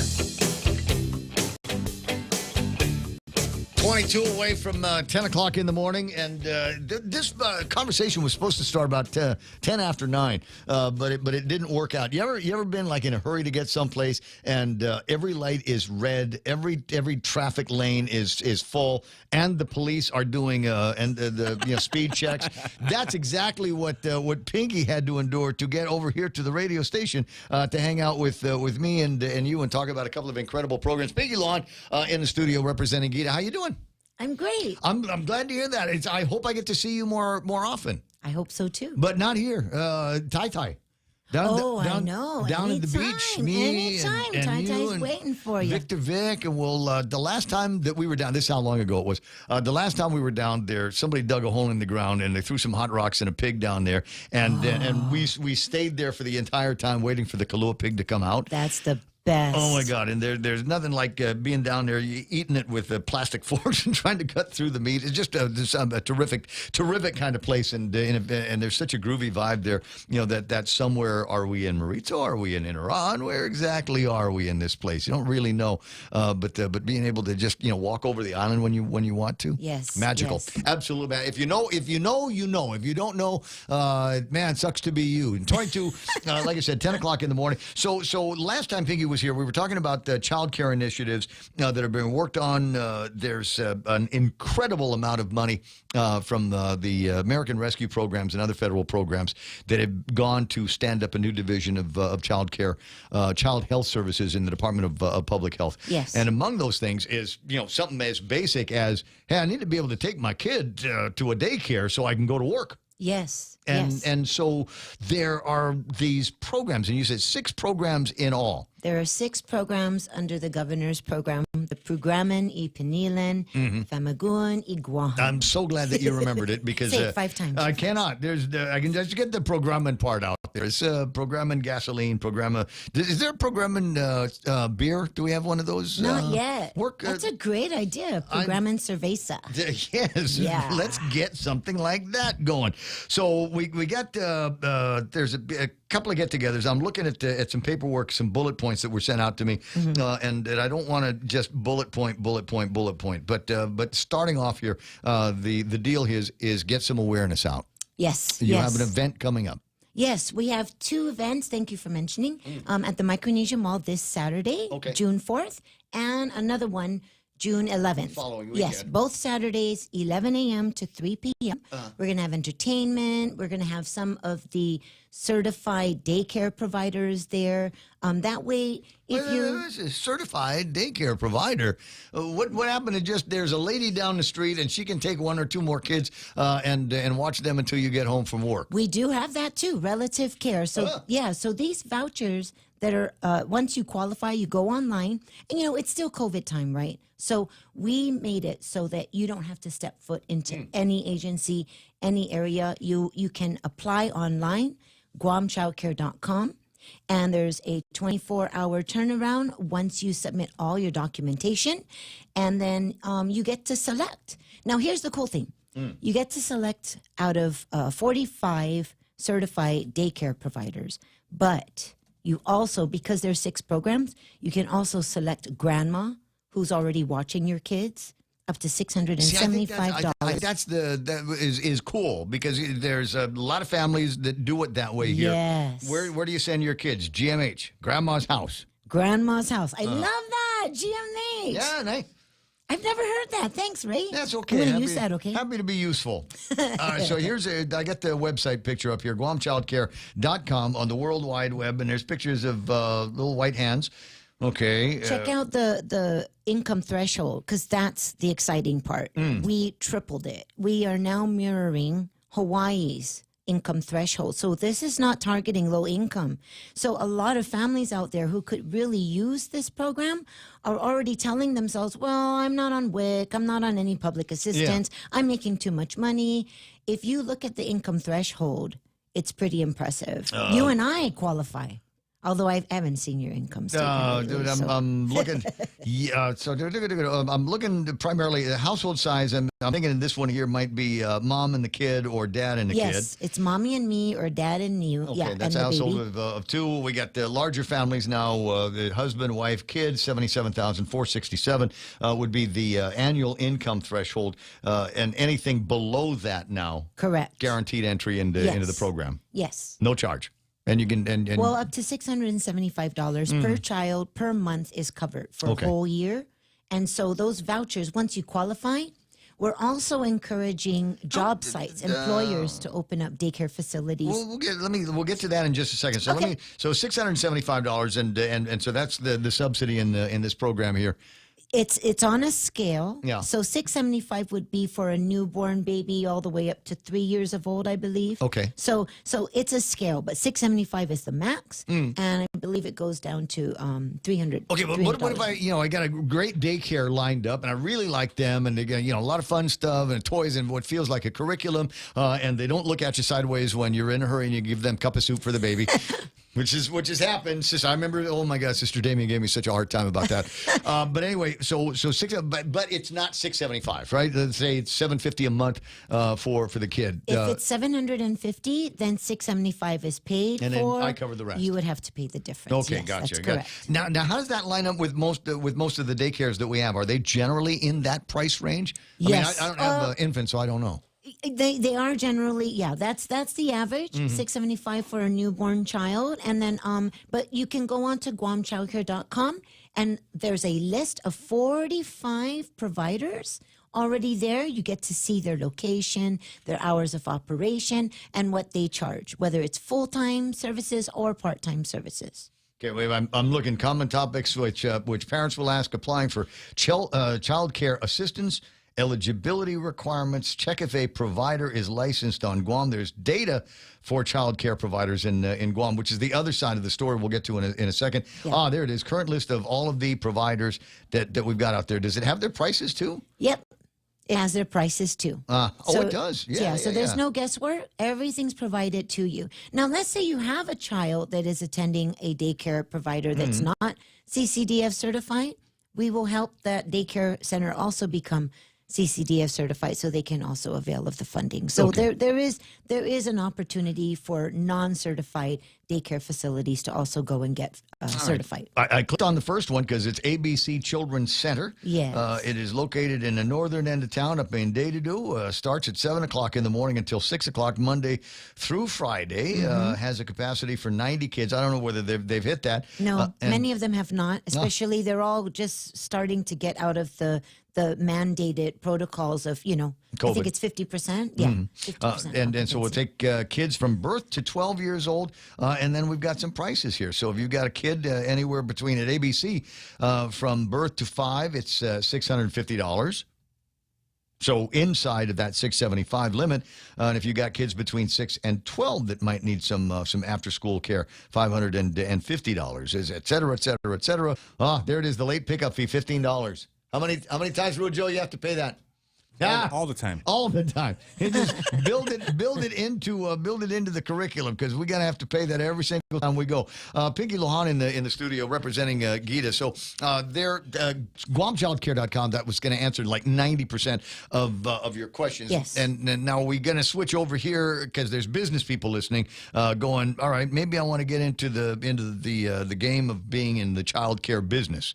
Now is the perfect time. Is there still, because didn't the governor give like $500,000 per shop to all the different baby child care places on Guam? Yes, 400. The fee is $400,000, and some owners have more than one location, so you do the math. Some of them have, $1 million just to help them bring them up to speed. Right. So that's why we Is that money still available? So if I open up Ray Gibson Daycare? Ray Gibson Daycare, we're working on it. We are going to provide some funding. It's not going to be that much because it was to help existing daycare centers that were struggling. Right. With their bills. So, but yes, there is funding to help Ray Gibson Daycare. And what would I need by way of certification? Obviously, I'd have to have the right number of caregivers and have to provide XYZ services. And then we would come down to your daycare site where you want to open up your and there's an inspection process to make sure that you're up to protocol with regards to safety standards. Wouldn't that be? Would Gita do that, or is that DPHSS? This is okay. So the program belongs to public health. Yeah. The governor's office just asked Gita to come in and help and expedite some of these programs because there is a grant program as well. Program 3 and 4 are actually grant programs that will also now provide, those vouchers? Now they cover after school, summer camps, even your daughter's dance class, karate class. I always have to do that. Sorry.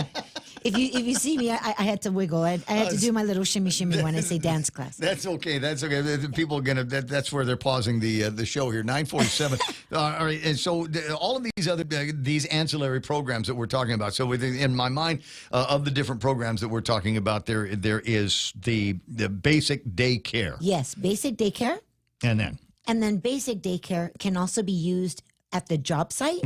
So if Ray Gibson's daycare was actually within your studio here, then we would also help subsidize, do the build out. There's funding for that. We won't build you a brand new nursery, but we can cover minor renovations, personnel costs. It's pretty impressive. Well, there have been times we're using us as an example. The radio station is comprised of people. We got people working all kinds of different hours here. And there was once upon a time that I had a girl doing a morning show. Starts at 6 o'clock in the morning, but she couldn't get the kid into a daycare until after 6 o'clock in the morning. Yes. So it was quite often that her and her little girl would be asleep on a cot while she was doing the show.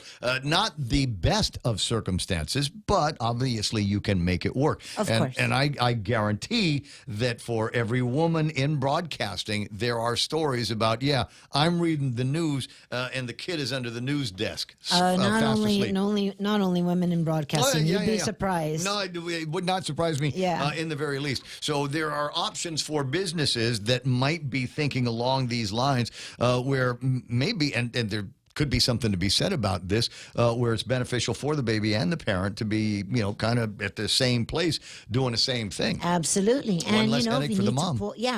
like if one of your DJs gets called in, they call in sick, then your female DJ who's getting daycare services within your building can pull that double shift. It's a win-win situation for both the employer and the employee. All right, all the applications and certification requirements are written down somewhere. GuamChildcare.com. Okay, it's all everything's there. It's a one-stop shop. Now, the grants, you have to go to investguam.com. That's where Gita comes in. Well, so if as you said, daughters, Skip Kids, or what is it, Talent Box, or whoever, and they're going out and they're doing dancing and things like that, or whatever the cultural thing, that can be considered daycare. Yes, for this program, it falls under the after-school community care grant. Well, summertime. Summer camps. Are we doing summer camps? Yes, also? We're even working with the mayor's offices because many of the mayors would like to either launch or support their existing summer programs. So how do I've got a kid, I want to put him in the summer program, I don't want to pay. How do I get the summer program lined up with the grants? So same thing. You go to GuamChildcare.com, apply again, just as you would for the block grant. And then, because every time you apply for the block grant, you would have to designate where do you want to send your child, right? Yeah. So out of those 45 certified daycare centers, there's about 20 that are interested in coming to your job site and opening up a little satellite location. Just FYI on that. But I mean, I'm talking about the summer camps. So the summer camp, same thing. You would have to pick, for example, Skip. You mentioned Skip earlier. You would pick Skip to be the recipient of the voucher. Now, on the flip side, Skip has to apply to be a provider. So you got to go out there, you parents that are listening, and encourage these nonprofit organizations, these after school, these community care programs, these all of these companies have to apply also. But is there a subcategory that they're going to be in so that they're not being held, categorized? No. But are they held to the same standards as a daycare? No, of course not. So there will be a little bit of a crash course to make sure that the skip, students or the facilitators are adhering to the safety protocols. Public health is going to do their due diligence to make sure that the kids are still safe. Right. Okay, but it's absolutely doable. And is that a quick turnaround as well? Quick turnaround as well. And the documentation is also loosened, so it's not you don't have to turn in as your income tax statement or anything like that just to send your child to skip. I know this is kind of a fairly new program that we've got out here. It's very new. But are there already kind of, I'm looking at Dededo Child Care and Learning Center, Doc's Daycare, Doc's Kitty College, Dominican. Dominican is in there. Okay. Dominican's in there. Ta'i is in there. Infinite Prague, Mercy Heights. We all went there. Yeah, I know. That's kind of why I'm. Well, because again, why we are the way we are. Spoiled. Infinite Prague, there it is. There Kids it is. Corner. I got Little Children's School of Guam, but I'm looking. There's little Einsteins. So they're figure out what it is that you're looking for, and there are already a bunch of daycares that are already enrolled in the program, already certified in the program, and you're going to be good to go. Now, the one other angle that we were talking about is being able to get relative care. So that's program 6. Yeah, right. So Shelly's not doing anything these days. She can set up the house. Shelly would be awesome. Let's not pressure. Mana's done it. Mana's been in the daycare business. We used to have a daycare. I mean, again, now is the time to do it because let's say Mana wanted to do a refresher. We're going to pick on you, Mana. In fact, I'm disappointed. I thought I would get a hug from you today. Aw. I thought you'd be in the studio. Real Anyway, chill. that's a side note. We would send Mana to a 1-month cohort. It's actually ongoing already because we're targeting 200. We want to train and certify 200 brand new people, employees, potential employees, to also either open up their own daycare center or restart or refresh. Or again, these existing 45, they're going to need help because again, if we're going to go to help run Ray Gibson's daycare center, then ABC Daycare Center is going to open up a satellite location at your location. They're going to need extra personnel. Now, can my daycare be aimed at people 21 years of age and above? So it'd be kind of a Ray Gibson daycare. That's elderly care. Brewery. That's another.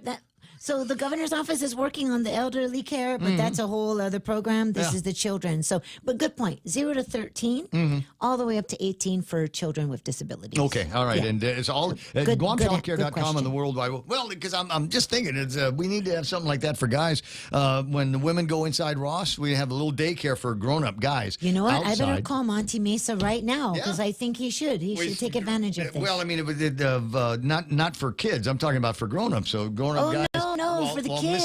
Mrs. is inside shopping. We'd have an adult daycare out there, and as me and guys like Real Joe, we'd just sit around and drink beer and wait until the old lady comes out. Well, we could watch your kids for you, so you could go and drink beer. You're missing the point entirely here. But I'll work on it. We need to focus. We'll get together over at Tai Tai and finish the rest of the conversation. Right. So much going on. So on the 4th at the Micronesia Mall, on Please the 11th come check us out. Yes, at the 11 Micronesia in the Mall. morning. Yeah, By all 11 in means, the morning. Bring the kids, and somebody will be there to take care, obviously, of the kids. Yes. And then you'll be able to get the questions answered. So we got 2 different markets here, a bunch of different markets actually that we're shooting for. We need the daycares to stand up and roll into the program. If you are involved in relative care, we need you to identify yourself and get enrolled in the program. Yes. If you would like opportunities to have your office enrolled into the program, also doable, as well as different groups that are involved in a degree of child care. Correct. Doesn't need to be daycare, but if we're just doing summer camps or goofing off over at Horao, karate class, dance class, tennis club, whatever, get yourself signed into the program. And then eligible. you too can get your share of this grant money. Quick, before it runs out. What's going to happen if it runs out? This is federal dollars, right? Is this a just forever apply program? for more money. Is it okay? Simple as that. It's simple. Okay, all right. Plus, we have 5 different funding sources. I know. And You know how most it of is the with funding's covered up to 3 years. A lot of it. But so you know how it is in the federal government. So we're going to cover this, and you're not going to have to pay any of it. And thank you very much. And then everybody gets used to the program, and they say, "Okay, now you got to kick in for half, or now you got to kick in for 75%." You know what I was worried about that I just recently confirmed? That income threshold. I thought it was just temporary, just to help get more mothers and more caregivers back into the workforce. But that income threshold also stays. Permanent numbers. Yeah. Don't disqualify pretty yourself. cool. Take a look at the numbers, and and let somebody from there review your situation, review your family's situation, your income levels, and then the chances are pretty good that you might be able to get enrolled into these programs. Yes. 9:56 in the morning. One last question, and everything has to do with, all right, I'm doing business with the government of Guam. Government of Guam isn't known for getting a lot of bills paid on time, as you know.